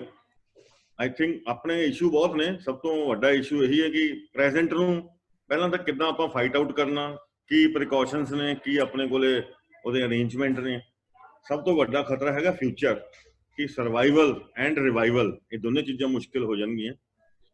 ਤੋ ਉਹਦੀਆਂ ਵੀ ਜਿਹੜੀਆਂ ਸੁਜੈਸ਼ਨਸ ਆ ਜਾਈਆਂ ਨੇ ਫॉर ਫਿਊਚਰ, ਕਿਉਂਕਿ ਇਹ ਤਾਂ ਮਹੀਨੇ ਨੂੰ 2 ਮਹੀਨੇ ਨੂੰ ਕਿਤੇ ਨਾ ਕਿਤੇ ਖਤਮ ਹੋ ਜਾਣਾ, ਲੇਕਿਨ ਇਹਦੇ ਨਾਲ ਨਾਲ ਇੰਡਸਟਰੀ ਵੀ ਖਤਮ ਹੋ ਜਾਏਗੀ ਔਰ ਫਿਊਚਰ ਦਾ ਜੋ ਖਰਚੇ ਵੱਧ ਜੂਗੇ ਉਹ ਚਲਾਉਣਾ ਵਾਕਈ ਮੁਸ਼ਕਿਲ ਹੋ ਜਾਊਗਾ। ਸੋ ਉਹਦੀ ਵੀ ਜਿਹੜੀਆਂ ਅੱਜ ਆਪਣੀਆਂ ਸੁਜੈਸ਼ਨਸ ਆਈਆਂ ਨੇ ਮੈਂਬਰਸ ਦੀਆਂ, ਆਪਾਂ ਉਹਨੂੰ ਵੀ ਧਿਆਨ 'ਚ ਰੱਖੀਏ। ਔਰ ਮੈਂ ਤੁਹਾਨੂੰ ਇੱਕ ਯਾਦ ਕਰਾਉਣਾ ਚਾਹੂੰਗਾ, ਜਦੋਂ ਆਪਣੀ OPA ਬਣੀ ਸੀਗੀ ਉਦੋਂ ਆਪਣੇ ਕੋਲ ਇੱਕ ਮੁੱਦਾ ਆਇਆ ਸੀ ਐਕਸਾਈਜ਼ ਦਾ 88 ਦੇ ਵਿੱਚ, ਜਿਸ ਬੇਸ ਦੇ ਉੱਤੇ ਆਪਾਂ ਇੱਕ ਵਾਰੀ ਇਕੱਠੇ ਹੋਏ ਸੀ, ਫਿਰ ਆਪਾਂ ਆਫਸੈਟ ਪ੍ਰਿੰਟਰ ਐਸੋਸੀਏਸ਼ਨ ਬਣਾਈ। ਅੱਜ ਕਰੋਨਾ ਸਾਡੇ ਵਾਸਤੇ ਇੱਕ ਨਵਾਂ ਚੈਲੰਜ ਆਇਆ, ਹੋ ਸਕਦਾ ਸਾਡੀ ਇਹ ਐਸੋਸੀਏਸ਼ਨ 'ਚ ਕੋਈ ਨਵੀਂ ਚੇਂਜ ਲੈ ਕੇ ਆਵੇ, ਸਾਡੇ ਮਾਈਂਡਸੈਟ ਚੇਂਜ ਕਰੇ ਔਰ ਅਸੀਂ ਫਿਊਚਰ 'ਚ ਸ਼ਾਇਦ ਉਸ ਪਾਸੇ ਚੱਲੀਏ ਬਿਹਤਰੀ ਵਾਸਤੇ for all the printers, for all the members, even ਚਾਹੇ ਸਾਡੇ ਮੈਂਬਰ ਹੈਗੇ ਚਾਹੇ ਨਹੀਂ ਹੈਗੇ, ਸਾਡੀ ਇੰਡਸਟਰੀ। ਸੋ ਇਹਨੂੰ ਵੀ ਆਪਾਂ ਧਿਆਨ 'ਚ ਰੱਖੀਏ। ਆਈ ਥਿੰਕ ਫਿਊਚਰ 'ਚ ਸਾਰੇ ਬੰਦੇ ਇਹਦੇ ਤੇ ਵੀ ਵਰਕਿੰਗ ਕਰਨ, ਕਿਉਂਕਿ ਪ੍ਰੈਜ਼ੈਂਟ ਸਿਨੈਰੀਓ ਤਾਂ ਇਹੀ ਆ ਕਿ ਜਿਹੜਾ ਬੰਦਾ ਵੀ ਚਲਾ ਰਿਹਾ ਇਨਕਲੂਡਿੰਗ ਮੀ 50% ਤੋਂ ਜ਼ਿਆਦਾ ਲਾਸ ਆ ਰਿਹਾ। ਸਿਰਫ ਅਸੀਂ ਆਪਣੇ ਕਸਟਮਰ ਦੀ ਕਮਿਟਮੈਂਟ ਜਾਂ ਅਸੀਂ ਕਸਟਮਰ ਦੀ ਨਾਲ ਸਪੋਰਟ ਆ, ਕਿਉਂਕਿ ਉਹਨੂੰ ਵੀ ਇਸ ਟਾਈਮ ਕਿਤੋਂ ਹੋਰ ਮਟੀਰੀਅਲ ਨਹੀਂ ਮਿਲਣਾ, ਉਹ ਵੀ ਅੱਗੋਂ ਹੋ ਸਕਦਾ ਘਾਟੇ 'ਚ ਹੀ ਵੇਚ ਰਿਹਾ ਹੋਵੇ, ਕਿਉਂਕਿ ਕੋਈ ਬੰਦਾ ਜਦ ਫੈਕਟਰੀ 100% ਤੇ ਚਲਾ ਹੀ ਨਹੀਂ ਰਿਹਾ ਤੇ ਪ੍ਰੋਫਿਟ ਕੰਪਨੀ ਆ ਹੀ ਨਹੀਂ ਸਕਦੀ। They are also running on 50% 30% capacity, ਅਸੀਂ ਉਸੇ ਕਪੈਸਿਟੀ ਦੇ 20-30% ਤੇ ਚਲਾ ਰਹੇ ਹਾਂ। ਇਸ ਕਰਕੇ ਪ੍ਰੋਫਿਟੇਬਿਲਿਟੀ ਤਾਂ ਸਾਨੂੰ ਵੈਸੇ ਨਹੀਂ ਆ ਰਹੀ, ਅਸੀਂ ਸਿਰਫ ਆਪਣੀ ਕਸਟਮਰ ਦੀ ਕਮਿਟਮੈਂਟ, ਕਿਉਂਕਿ ਉਹ ਵੀ ਸਾਡੀ ਲਾਇਲਟੀ ਆ ਕਸਟਮਰ ਨਾਲ, ਅਗਰ ਅਸੀਂ ਇਸ ਮੌਕੇ ਤੇ ਉਹਦਾ ਸਾਥ ਨਹੀਂ ਦੇਵਾਂਗੇ ਤਾਂ ਉਹਦਾ ਵੀ ਕੰਮ ਖੜ ਜਾਊਗਾ। ਹੁਣ ਜਿਵੇਂ ਦੁੱਧ ਆ, ਮਿਲਕ ਆ, ਮੱਝਾਂ ਦਾ ਚਾਹੇ ਕਰੋਨਾ ਹੋਵੇ ਚਾਹੇ ਕਰਫਿਊ ਹੋਵੇ, ਉਹਨਾਂ ਨੂੰ ਦੁੱਧ ਦੇਣਾ ਹੀ ਦੇਣਾ। ਇਸ ਕਰਕੇ ਦੁੱਧ ਆਊਗਾ ਤਾਂ ਉਹਨੂੰ ਪ੍ਰੋਸੈਸ ਵੀ ਕਰਨਾ, ਔਰ ਉਹ ਅੰਦਰ ਲੱਖਾਂ ਲੀਟਰ 'ਚ ਪ੍ਰੋਸੈਸ ਕਰਨ ਤੋਂ ਬਾਅਦ ਜੋ ਉਹਦਾ ਪ੍ਰੋਡਕਟ ਬਣਨਾ ਉਹਨੇ ਪੈਕ ਵੀ ਹੋਣਾ। ਇਸੇ ਕਰਕੇ ਸਾਡੀ ਨੈਸੈਸਿਟੀ ਆਈਟਮ ਦੇ ਵਿੱਚ ਹੀ ਤਾਂ ਗਵਰਨਮੈਂਟ ਨੇ ਸਾਨੂੰ ਇਹ ਸਾਡੀ ਕੈਟਾਗਰੀ ਮੁਕਰਰ ਕੀਤੀ ਹੈ। ਸੋ ਇਸ ਕਰਕੇ ਸਾਨੂੰ ਆਪਣੀ ਕਸਟਮਰ ਦੀ ਸਪੋਰਟ ਵਾਸਤੇ ਹੀ ਫੈਕਟਰੀ ਚਲਾਉਣੀ ਪੈ ਰਹੀ ਹੈ। ਅਸੀਂ ਆਪਣੇ ਸ਼ੌਂਕ ਵਾਸਤੇ ਜਾਂ ਆਪਣੀ ਪ੍ਰੋਫਿਟੇਬਿਲਿਟੀ ਵਾਸਤੇ ਨਹੀਂ ਚਲਾ ਰਹੇ। ਲੇਕਿਨ ਨਾਲ ਇਹ ਗੱਲ ਜ਼ਰੂਰ ਆ ਕਿ ਉਹਨਾਂ ਨਾਲ ਕੀ ਹੈ ਕਿ ਸਾਨੂੰ ਇੱਕੋ ਹੀ ਐਡਵਾਂਟੇਜ ਆ ਕਿ ਸਾਡੀ ਥੋੜੀ ਬਹੁਤੀ ਇਹਨਾਂ ਕੰਟੀਨਿਊਟੀ, ਵਰਕਰ ਕੰਮ ਤੇ ਲੱਗੇ ਹੋਏ ਆ, ਸਾਡੀ ਨਿਗਾਹ 'ਚ ਨੇ, ਕਿਉਂਕਿ ਕੱਲ ਨੂੰ ਆਪਾਂ ਇਹਨਾਂ ਨੂੰ ਵੀ ਰਿਟੇਨ ਨਹੀਂ ਕਰ ਪਾਵਾਂਗੇ। ਜਦੋਂ ਟ੍ਰੇਨਾਂ ਬੱਸਾਂ ਚੱਲਣੀਆਂ ਨੇ ਨਾ, ਸਮਝੋ ਆਪਣੇ ਕੋਲੇ ਆਪਾਂ ਨੂੰ ਆਪ ਹੀ ਕੰਮ ਕਰਨਾ ਪੈਣਾ ਮਸ਼ੀਨਾਂ ਤੇ, ਉਹੀ ਜੋ ਆਪਾਂ 1980-85 'ਚ ਕਰਦੇ ਸੀਗੇ। ਨਹੀਂ, ਬਿਲਕੁਲ ਸਹੀ ਗੱਲ ਆ। ਮੈਂ ਤਾਂ ਹਲੇ ਵੀ ਇਹੀ ਕਹੂੰਗਾ ਕਿ ਵਾਕਈ ਸਹੀ ਗੱਲ ਆ। ਹਲੇ ਨਾ ਆਪਾਂ ਇਹਨੂੰ ਐਸਟੀਮੇਟ ਨਹੀਂ ਕਰ ਰਹੇ। ਆਪਣੇ ਕਈ ਹੋਰਾਈਜ਼ਨ, ਆਪਣੀ ਸੋਚ, ਆਪਣੀ ਕੰਮ ਕਰਨ ਦੀ ਜੋ ਸਟਾਈਲ ਹੈ, ਸਭ ਕੁਝ ਬਦਲ ਜਾਣਾ ਇਹਨੂੰ ਜਦੋਂ ਇਹਨੇ ਖੁੱਲਣਾ, ਕਿਉਂਕਿ ਆਪਾਂ ਨਾ ਹੁਣ ਉਹ ਪੁਰਾਣੇ ਸਟਾਈਲ ਨਾਲ ਕੰਮ ਨਹੀਂ ਕਰ ਪਾਵਾਂਗੇ ਜਿੰਨੀਆਂ ਕਿ ਆਪਾਂ ਨੂੰ ਅੱਗੇ ਮੁਸ਼ਕਲਾਂ ਆਣੀਆਂ ਨੇ।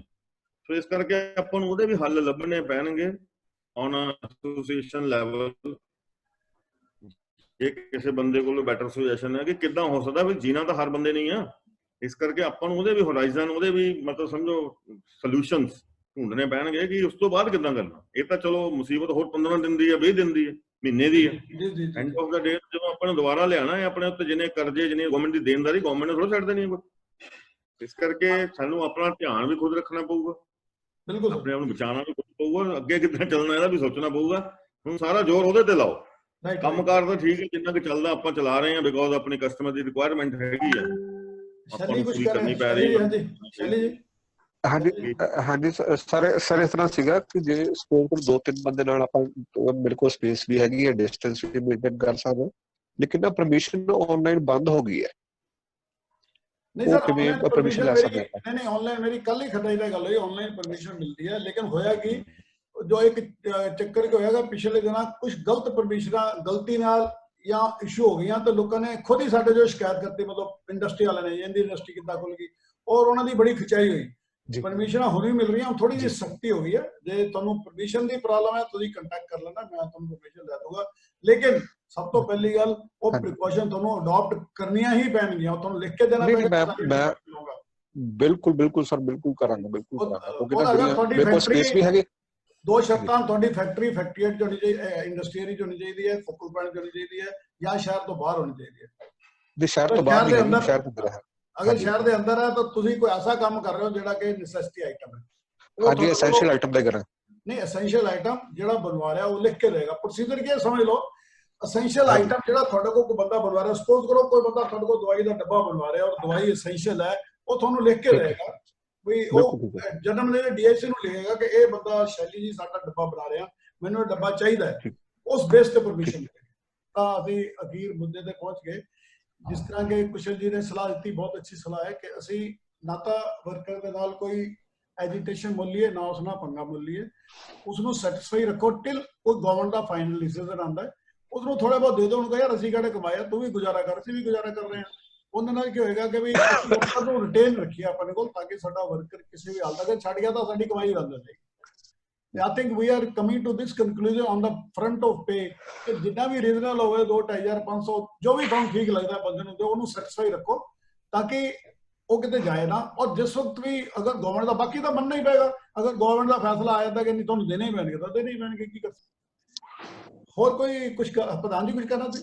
ਹੋਰ ਕੋਈ ਕੁਝ ਕਹਿਣਾ ਚਾਹੇਗਾ? ਆਪਾਂ ਫਿਰ ਸੈਕੰਡ ਦੂਸਰੀ ਗੱਲ ਕਰਾਂਗੇ। ਪ੍ਰਧਾਨ ਜੀ ਹਾਂਜੀ, ਮੈਂ ਇਹੀ ਕਹਿਣਾ ਥੋੜਾ ਨੈਟ ਸਲੋ ਹੈ ਐਕਚੁਅਲੀ ਕੀ ਹੈ ਕਿ ਇੱਕ ਦੋ ਕਾਲਸ ਹੋਰ ਨੇ ਤੇ ਕੁਝ ਆਫਿਸ ਤੋਂ ਤੇ ਦੂਜੀ ਜਗ੍ਹਾ, ਹਾਂ ਕੁਝ ਹੈ, ਕੁਝ ਗੜਬੜ ਹੈ, ਕਿਉਂਕਿ ਇਸ ਟਾਈਮ ਬਹੁਤ ਹੈਵੀ ਹੋ ਜਾਂਦਾ ਜੀ। ਸੋ ਇਸ ਕਰਕੇ ਮੈਂ ਕਹਿੰਦਾ ਵੀ ਆਪਾਂ ਨੂੰ ਸਮ ਅਪ ਕਰੀਏ ਐਂਡ ਮੇ ਬੀ ਬਸ ਆਪਣੇ 1-2 ਦਿਨ ਤੱਕ 2 ਦਿਨ ਤੱਕ ਫੇਰ ਇਹਨੂੰ ਰੱਖੀਏ ਰੋਜ਼ ਕੰਟੀਨਿਊਸਲੀ। ਤੇ ਬਾਕੀ ਜਿਹੜੀ ਸੈਕੰਡ ਜਿਹੜੀ ਸਾਡੇ ਕੋਲ ਗੱਲ ਆ ਰਹੀ ਸੀ ਜਿਹੜੀ ਫੈਕਟਰੀ ਖੋਲਣ ਦੀ, ਮੈਂ ਫਿਰ ਵਾਰੀ ਤੁਹਾਨੂੰ ਦੱਸਣਾ ਚਾਹੂੰਗਾ ਜੋ ਗਵਰਨਮੈਂਟ ਰੈਗੂਲੇਸ਼ਨ ਹੈ ਉਸ ਨੂੰ ਮੰਨਣਾ ਬਹੁਤ ਹੀ ਔਖਾ ਹੈ। ਬੈਟਰ ਹੈ ਨਾ ਚਲਾਓ, ਲੇਕਿਨ ਅਗਰ ਕੋਈ ਕਿਸੇ ਨੂੰ ਦਿੱਕਤ ਆ ਰਹੀ ਹੈ ਤਾਂ ਦੇ ਕੈਨ ਅਪਰੋਚ ਮੀ। ਉਹਨਾਂ ਦੀ ਪਰਮਿਸ਼ਨ ਦੀ ਪ੍ਰੋਬਲਮ ਨਹੀਂ ਹੈ, provided you are taking right permission. For the timing ਤਾਂ ਇਸ ਤਰ੍ਹਾਂ ਹੀ ਹੈ ਟਿਲ ਕੋਵਿਡ ਨਹੀਂ ਖਤਮ ਹੁੰਦਾ। ਔਰ ਜਿੱਥੇ ਤੱਕ ਆਪਣੀ ਮੀਟਿੰਗ ਦਾ ਪ੍ਰਧਾਨ ਜੀ ਨੇ ਗੱਲ ਕੀਤੀ, ਵੀ ਡੂ ਇਨਵਾਈਟ एवरीवन। ਅਸੀਂ ਦੇਖੋ ਅੱਜ ਸਾਰੇ 28 ਬੰਦੇ ਰਜਿਸਟਰਡ ਹੋਏ, 21 ਆਏ ਹੈ ਤੇ ਆਪਣੇ 150 ਮੈਂਬਰ ਹੈ। ਅਗਰ ਸਾਰੇ ਆ ਕੇ ਆਪਾਂ ਸਲਾਹ ਕਰਾਂਗੇ ਤਾਂ ਅੱਛੀ ਗੱਲ ਹੈ। ਔਰ अगर कोई और को बंदा को गल करना चाहे नहीं तो मैं नेक्स्ट गल करा। अगर कोई और बंदा कुछ गल करना चाहेगा इस बारे किसी भी बारे, एनी अदर सजेशन, कोई और सजेशन? मैं ये कहना चाह रहा सर, जो आप काफी देर पिछले 5-6 साल क्लस्टर ਲਈ ਲੱਗੇ ਰਹੇ, ਚਲੋ ਉਸ ਵਕਤ ਸਿਨੈਰੀਓ ਹੋਇਆ ਕਿ ਆਪਣਾ ਕਲਸਟਰ ਨਹੀਂ ਬਣ ਸਕਿਆ। ਕਿਆ ਹੁਣ ਜਿਹੜੇ ਹਾਲਾਤ ਚੇਂਜ ਹੋਏ ਆ ਇਹਦਾ ਆਪਾਂ ਦੁਬਾਰਾ ਇੱਕ ਵਾਰ ਆਪਣੇ ਕਲਸਟਰ ਨੂੰ ਬਣਾਉਣ ਦੀ ਟਰਾਈ ਕੀਤੀ ਜਾਵੇ? ਸਰ ਜੋਲੀ ਜੀ ਮੈਂ ਤਾਂ ਬਿਲਕੁਲ ਸਾਫ਼ ਕਰ ਰਿਹਾ, ਕਲਸਟਰ ਬਣ ਗਿਆ ਸਰ। ਤੁਸੀਂ 10 ਬੰਦੇ ਦਾ ਮਿਲੋ, ਹਾਂ ਮਿਲੋ ਪੈਸੇ 10 ਕਲਸਟਰ ਕੀ ਹੁੰਦਾ, 10 ਕਲਸਟਰ ਮਿਲਣਾ ਹੈ ਨਾ ਬੰਦਿਆਂ ਨੇ। ਹਾਂਜੀ ਨਹੀਂ, ਮੇਰਾ ਮਤਲਬ ਹੁਣ ਜੇ ਹਾਲਾਤ ਚੇਂਜ ਹੋ ਰਹੇ ਆ ਤੇ ਮੇਬੀ ਆਪਾਂ ਜਿਹੜਾ ਕਲਸਟਰ ਬਣਾਇਆ ਸੀਗਾ ਉਹਦੇ 6 ਬੰਦੇ ਤੇ ਹਾਲੇ ਵੀ ਆਪਾਂ ਐਕਟਿਵ ਸੀਗੇ। ਸਰ ਇਸ ਤਰ੍ਹਾਂ ਹੈ ਕਿ ਜਿਹੜਾ ਅਸੀਂ ਬਣਾਇਆ ਸੀ ਉਹਦੇ ਵਿੱਚ ਗਵਰਨਮੈਂਟ ਨੇ ਬਹੁਤ ਚੇਂਜਸ ਕਰਤੀਆਂ, ਕਾਫੀ ਕਾਨੂੰਨ ਬਦਲਤੇ। ਉਹਨਾਂ ਚ ਸਭ ਤੋਂ ਵੱਡੀ ਜੋ ਚੇਂਜ ਆਈ ਹੈ ਕੰਪਨੀ ਐਕਟ ਰਜਿਸਟ੍ਰੇਸ਼ਨ ਹੋਣੀ ਹੈ। ਕੰਪਨੀ ਐਕਟ ਦਾ ਮਤਲਬ ਕਿ ਸਾਰੇ ਬੰਦੇ ਦੀ ਬੈਲੈਂਸ ਸ਼ੀਟ ਪਿਛਲੇ 3 ਸਾਲ ਦੀ ਜਾਏਗੀ। ਰੋਲੀ ਜੀ ਚੋਪੜਾ ਜੀ ਨੇ ਬਿਲਕੁਲ ਸਹੀ ਕਿਹਾ ਕਿ ਪੈਸੇ ਦੀ ਲੋੜ ਨਹੀਂ ਹੈ, ਵੀ ਹੈਵ ਇੰਫਰਾਸਟ੍ਰਕਚਰ। ਅਗਰ ਸਾਡੇ ਕੋਲ ਮਸ਼ੀਨਰੀ ਆਲਰੇਡੀ ਪਈ ਹੋਈ ਹੈ, ਪੈਸੇ ਇਨਵੈਸਟ ਹੋਏ ਪਏ ਹੈ, ਸਭ ਕੁਝ ਹੋਇਆ ਪਿਆ, ਵੀ ਹੈਵ ਟੂ ਜਸਟ ਜਿਹੜਾ ਕੰਮ ਚਾਹੀਦਾ ਇੰਡਸਟਰੀ ਨੂੰ ਚਲਾਉਣ ਵਾਸਤੇ, ਕਿਸੇ ਵੀ ਕਲਸਟਰ ਨੂੰ ਚਲਾਉਣ ਵਾਸਤੇ ਸਭ ਤੋਂ ਪਹਿਲੀ ਚੀਜ਼ ਹੈ ਕੰਮ। ਜੇ ਕੰਮ ਅਸੀਂ ਪੂਲ ਕਰੀਏ ਤੇ ਕਲਸਟਰ ਆਪੇ ਪਹਿਲੇ ਦਿਨ ਹੀ ਚੱਲ ਪਿਆ। ਕੰਮ ਨੂੰ ਪੂਲ ਕਰਨ ਵਾਸਤੇ ਕੋਈ ਇਹੋ ਜਿਹਾ ਕੋਈ ਸੈਟਅਪ ਬਣਾਓ, ਕੋਈ ਇਹੋ ਜਿਹਾ ਗੱਲ। ਸਭ ਤੋਂ ਪਹਿਲੇ ਜਿਹੜੀ ਚੋਪੜਾ ਜੀ ਨੇ ਗੱਲ ਕਹੀ, ਅੰਕਲ ਨੇ ਇੱਕੋ ਹੀ ਗੱਲ ਕਹੀ ਹੈ ਕਿ ਸਾਡੀ ਨੀਤਾਂ, ਸਾਡੀ ਜਿਹੜੀ ਵੀ ਅਸੀਂ ਇੱਕ ਹੋ ਕੇ ਇਹ ਨਾ ਸੋਚੀਏ ਕਿ ਅਸੀਂ ਕਲਸਟਰ ਚਲਾਉਣਾ ਹੈ, ਇੱਕ ਅਸੀਂ ਇਹ ਚਲਾਈਏ ਕਿ ਮੇਰਾ ਆਪ ਦਾ ਕੋਈ ਕੰਮ ਅਸੀਂ ਹੋ ਰਿਹਾ ਹੈ ਤੇ ਇਟ ਵਿਲ ਬੀ ਸਕਸੈਸਫੁਲ। ਨਹੀਂ ਤੇ ਅਸੀਂ ਕਿ ਕਲਸਟਰ ਉਹ ਤੇ ਬਣਾਉਂਦੇ ਪਤਾ ਹੀ ਹੈ ਕੀ ਬਣਿਆ ਤੇ ਕੀ ਚੱਲਿਆ। ਇੱਕ ਅੱਛੀ ਸ਼ੁਰੂਆਤ ਹੈ ਅਗਰ ਇਸ ਮਾਮਲੇ 'ਚ ਵੀ ਬੰਦੇ ਅੱਗੇ ਆਣ 5-10 ਜੋ ਆਪਾਂ ਸੋਚ ਰਹੇ ਡਿਸਕਸ ਕਰ ਰਹੇ ਹਾਂ, ਇਹਦਾ ਕੁਝ ਫਰਦਰ ਬੈਠ ਕੇ ਹੋਰ ਇਹਦੇ ਬਾਰੇ ਆਪਾਂ ਮੰਥਨ ਕਰ ਸਕਦੇ ਹਾਂ ਕੀ ਕੀਤਾ ਜਾ ਸਕਦਾ। ਕਮਲ ਜੀ ਮੇਰਾ ਸੀਗਾ ਵੀ ਜਦੋਂ ਲੋਕਡਾਊਨ ਤੋਂ ਬਾਅਦ ਫੈਕਟਰੀਆਂ ਖੁੱਲਣਗੀਆਂ, ਜਦੋਂ ਆਪਾਂ ਪ੍ਰੋਡਕਸ਼ਨ ਕਰਾਂਗੇ, ਮਾਲ ਵੇਚਾਂਗੇ, ਸਾਨੂੰ ਚਾਹੀਦਾ ਕਿ ਜਿਵੇਂ ਅੱਗੇ ਅਸੀਂ 5-5 6-6 ਮਹੀਨੇ ਦੇ ਆਧਾਰ ਵੇਚਦੇ ਆ ਤੇ ਸਾਨੂੰ ਆਪਣੇ ਕਸਟਮਰ ਨਾਲ ਪੇਮੈਂਟ ਲਈ ਸਟ੍ਰਿਕਟ ਹੋਣਾ ਪਏਗਾ ਜੇ ਫੈਕਟਰੀ ਚਲਾਣੀ। ਨਹੀਂ ਸਰ, ਜਦੋਂ ਆਪਾਂ ਰਾ ਮਟੀਰੀਅਲ ਲੈਣ ਜਾਣਾ ਉਹ ਕਹਿੰਦਾ ਅਸੀਂ ਕੈਸ਼ ਦੇਵਾਂਗੇ ਤੇ ਆਪਾਂ ਨੂੰ ਅੱਗੇ ਸਟ੍ਰਿਕਟ ਹੋਣਾ ਪਏਗਾ ਨਾ। ਸੁਸ਼ੀਲ ਤੁਹਾਡੀ ਗੱਲ ਬਿਲਕੁਲ ਸਹੀ ਹੈ, ਲੇਕਿਨ ਅੱਗੇ ਤੁਸੀਂ ਲਾਉਣਾ, ਤੁਸੀਂ ਜਿਹਨੂੰ ਮਾਲ ਦੇਣਾ ਉਹ ਤੁਹਾਨੂੰ ਕੈਸ਼ ਕਿੱਥੋਂ ਦੇਗਾ? ਪਹਿਲਾ ਸਟੈਪ ਛੱਡ ਦਿਓ, ਪਹਿਲੇ ਇੱਕ ਵਾਰੀ ਭੁੱਲ ਜਾਓ। ਕੈਸ਼ ਨਹੀਂ ਕਹਿ ਰਿਹਾ ਮੈਂ, ਕੁਝ ਉਹਦੀ ਕੰਡੀਸ਼ਨ ਆਪਾਂ ਜੇ 6 ਮਹੀਨੇ ਦੇ ਵੇਚ ਰਹੇ 2 ਮਹੀਨੇ ਕੰਡੀਸ਼ਨ ਕਰਨੀ ਪਏਗੀ ਆਪਾਂ ਨੂੰ, ਕਹਿਣ ਦਾ ਭਾਵ ਹੈ। नहीं मैं तो सर कह रहा कि जो दिखता है वो तो कस्टमर के नाल तो सर मैं नाम लाइव ना दसदा कि मेरे ना ना लाओ ਤੁਸੀਂ ਵੈਸੇ ਦੱਸੋ ਕੀ ਪ੍ਰੋਬਲਮ ਕੀ ਹੈ कि वो उन्होंने कुछ माल भेजा अपना उधरी दा ट्रांसपोर्ट ते तो कह रहे कि मेरा हाल तक 25% माल भी डिलीवर नहीं आया, 75% मेरा ट्रांसपोर्ट ਦੇ ਵਿੱਚ ਹੀ ਪਿਆ ਲੇ। ਸੁਣੋ ਗੱਲ ਧਿਆਨ ਨਾਲ, ਕੁਝ ਹੱਥ ਖੜਾ ਕਰ ਰਿਹਾ ਤਾਂ ਪਤਾ ਨਹੀਂ। ਸਰ ਪ੍ਰੋਬਲਮ ਤੇ ਇਹ ਹੈ ਨਾ ਕਿ ਜਦੋਂ ਆਪਾਂ ਫੈਕਟਰੀ ਚਲਾਣੀ ਹੈ ਆਪਾਂ ਨੂੰ ਰਾ ਮਟੀਰੀਅਲ ਵਾਲੇ ਜਦੋਂ ਸਟ੍ਰਿਕਟ ਕਰਨਗੇ, ਜਿੰਨਾ ਆਪਣਾ ਮਾਲ ਟ੍ਰੇਡਰ ਹੈਗੇ ਜਿਹੜੇ, ਜੇ ਉਹ ਕਹਿਣਗੇ ਅਸੀਂ ਕੈਸ਼ ਦੇਵਾਂਗੇ ਤਾਂ ਸਾਨੂੰ ਵੀ ਅੱਗੇ ਥੋੜਾ ਸਟ੍ਰਿਕਟ ਤਾਂ ਹੋਣਾ ਹੀ ਪਏਗਾ। ਸਰ ਇਹਦੇ ਲਈ ਹੈ ਕਿ ਕੁਝ ਫੰਡਿੰਗ ਆਪਾਂ ਨੂੰ ਅਰੇਂਜਮੈਂਟ ਕਰਨੀ ਪਏਗੀ। ਦੂਸਰਾ ਇਹ ਹੈ ਕਿ ਜਿਹੜੇ ਇਸ ਵੇਲੇ ਕੋਈ ਵੀ ਟ੍ਰੇਡ ਹੈ, ਚਾਹੇ ਆਪਾਂ ਆਪਣੇ ਮਾਲ ਜਿਹੜੇ ਅੰਦਰ ਪ੍ਰਿੰਟ ਪਏ ਆ, ਜਿਹੜੇ ਆਪਾਂ ਡਿਲੀਵਰੀਆਂ ਕਰਨੀਆਂ ਸੀਗੀਆਂ, ਕਸਟਮਰ ਨੇ ਮੇਲਾਂ ਆਉਣੀਆਂ ਸ਼ੁਰੂ ਹੋ ਗਈਆਂ ਕਿ ਉਹ ਮਾਲ ਜਿਹੜਾ ਅਸੀਂ ਡਿਲੀਵਰ ਨਹੀਂ ਲਵਾਂਗੇ, ਅਸੀਂ ਅਗਲੇ ਸੀਜ਼ਨ 'ਚ ਲਵਾਂਗੇ। ਆਪਣੇ ਮਾਲ ਵੀ ਬਲੌਕ ਹੋਣੇ ਆ, ਇੱਦਾਂ ਹੀ ਉਹਨਾਂ ਦੇ ਮਾਲ ਵੀ ਬਲੌਕ ਹੋਇਆ। ਇਹਦਾ ਇੱਕ ਦੂਜੇ ਨੂੰ ਬਲਕਿ ਸਪੋਰਟ ਕਰਨ ਦਾ ਟਾਈਮ ਹੈ। ਇਹਦੇ ਲਈ ਵੀ ਬੈਂਕ ਫੰਡਿੰਗ ਕਰਾਓ, ਚਾਹੇ ਆਪਣੇ ਸੋਰਸ ਕਰੋ, ਇਹ ਕਰਨਾ ਹੀ ਪਏਗਾ ਤਾਂ ਜਾ ਕੇ ਕੰਮ ਚੱਲਦਾ। ਸਰ ਇਹਦੇ ਵਿੱਚ ਇਸ ਤਰ੍ਹਾਂ ਹੈ, ਮੇਰਾ ਇੱਕ ਪਾਰਟੀ ਦਾ ਉਹ ਲੰਡਨ ਨੂੰ ਐਕਸਪੋਰਟ ਕਰਦਾ, ਫੂਡ ਪ੍ਰੋਡਕਟ ਹੈ, ਉਹਦੇ 3 ਕੰਟੇਨਰਸ ਆ ਮੇਰੇ ਕੋਲ ਕਾਰਟੂਨ ਤਿਆਰ ਪਿਆ, ਉਹ ਅਪਰੋਕਸੀਮੇਟ ਕਾਸਟ ਉਹਦੀ 3 ਲੱਖ ਰੁਪਏ ਹੈ। ਉਹਦਾ ਉੱਥੋਂ ਹੋ ਗਿਆ ਆਰਡਰ ਕੈਂਸਲ ਹੋ ਗਿਆ, ਠੀਕ ਹੈ ਜੀ। ਉਹ ਕਹਿੰਦਾ ਜੀ ਤੁਸੀਂ ਮਾਲ ਆਪਣੇ ਅੰਦਰ ਰੱਖ ਲਓ, ਅਸੀਂ ਲਵਾਂਗੇ ਪਰ ਹਲੇ ਰੁਕ ਕੇ ਲਵਾਂਗੇ। ਹੁਣ ਕਦੋਂ ਲਓਗੇ? ਇਹ ਇਸ ਤਰ੍ਹਾਂ ਹੀ ਜਿਹੜਾ ਨਾ, ਇਹ ਤਾਂ ਜਦੋਂ ਖੁੱਲੀਆਂ ਫੈਕਟਰੀਆਂ ਤੇ ਫਿਰ ਪਤਾ ਲੱਗਣਾ ਹੈ ਕਿ ਊਠ ਕਿਸ ਕਰਵਟ ਬੈਠਦਾ। ਤੇ ਇਸ ਕਰਕੇ ਹਾਲਾਤ ਜਿਹੜੇ ਆ ਉਹ ਹੈ ਤਾਂ ਨਾਜ਼ੁਕ ਨੇ, ਤੇ ਦੇਖੋ ਟਾਈਮ ਵਿਲ ਟੈਲ। ਬਾਕੀ ਸੁਸ਼ੀਲ ਜੀ ਜੋ ਤੁਸੀਂ ਗੱਲ ਕਰ ਰਹੇ ਸੀ ਨਾ, ਇਹ ਹਰ ਬੰਦੇ ਦਾ ਪਰਸਨਲ ਹੈ। ਦੇਖੋ ਹਰ ਬੰਦੇ ਨੂੰ ਆਪਣਾ ਮੈਨੇਜ ਕਰਨਾ ਪੈਣਾ। ਜਿੰਦੇ ਕੋਲ ਪੈਸੇ पैसे दे के ले लेगा, जिंदे को नहीं पैसे मिन्नता करके ले लेगा। सर मैंने एक जिम्मेवारी ली थी अपने क्लस्टर बनाने के लिए, मैं सारी ये मीटिंग देख रहा हूँ और सर मेरे को बड़ी खुशी है कि मैंने वो क्लस्टर का काम 90% पूरा कर दिया है और शॉर्टली जैसे ही थोड़ा सा खुलेगा आप सबके साथ शेयर करेंगे और उसके जो मेंबर्स की रिक्वायरमेंट थी और जो फंड्स की रिक्वायरमेंट थी वो पूरी हो चुकी है।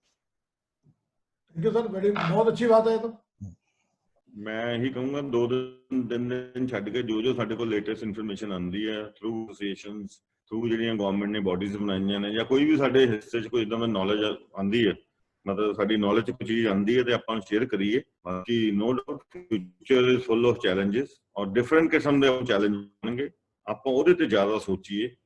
ਔਰ ਇਸ ਕੋਈ ਸ਼ੱਕ ਨਹੀਂ, ਆਪਣੀ ਸੇਫਟੀ ਆਪਣੇ ਲਈ ਪਹਿਲਾਂ, ਕਿਸੇ ਵੀ ਤਰ੍ਹਾਂ ਆਪਣੇ ਨੋਰਮਸ ਨੂੰ ਆਪਾਂ ਮਤਲਬ ਉਹਨਾਂ ਕਰੀਏ, ਕਿਉਂਕਿ ਸਰਕਾਰ ਆਫਟਰ ਗਵਰਨਮੈਂਟ ਨੇ ਅਗਰ ਕੋਈ ਕਾਨੂੰਨ ਬਣਾਇਆ, ਜਦ ਤੱਕ ਉਹ ਚੇਂਜ ਨਹੀਂ ਕਰਦਾ ਆਪਾਂ ਨੂੰ ਲਾਅ ਆਫ ਲੈਂਡ ਮੰਨਣਾ ਹੀ ਪਊਗਾ। ਉਹ ਚਾਹੇ ਔਖਾ ਚਾਹੇ ਸੌਖਾ, ਸੂਟੇਬਲ ਹੈ ਜਾਂ ਨਾਨ ਸੂਟੇਬਲ। ਸੋ ਹਰ ਬੰਦਾ ਆਪਣਾ ਆਪਣਾ ਧਿਆਨ ਰੱਖੇ। ਬਾਕੀ ਫਿਊਚਰ ਲਈ ਜ਼ਿਆਦਾ ਸੋਚੋ ਕਿ ਆਪਣੇ ਫਿਊਚਰ ਨੂੰ ਚੈਲੰਜ ਦਿਖਦੇ ਪਏ, ਹਰ ਬੰਦੇ ਦੇ ਮਨ 'ਚ ਇੱਕ ਡਰ ਆ ਜੀ ਖੁੱਲਣ ਤੋਂ ਬਾਅਦ ਕੀ ਹੋਊਗਾ, ਉਹਦੇ ਤੇ ਸੋਚ ਕੇ ਉਹਦਾ ਸੋਲੂਸ਼ਨ ਕੱਢੀਏ। ਇਹੀ ਮੇਰੀ ਨੂੰ ਹੈਗੀ। ਬਾਕੀ very much. I think he is not able to talk. ਆਪਾਂ ਫਿਰ ਜਿਸ ਵੇਲੇ ਵੀ ਜ਼ਰੂਰਤ ਹੋਈ ਦੁਬਾਰਾ ਮਿਲਾਂਗੇ। Thank you very much. Thank you very much. Thank you everybody. Thank you.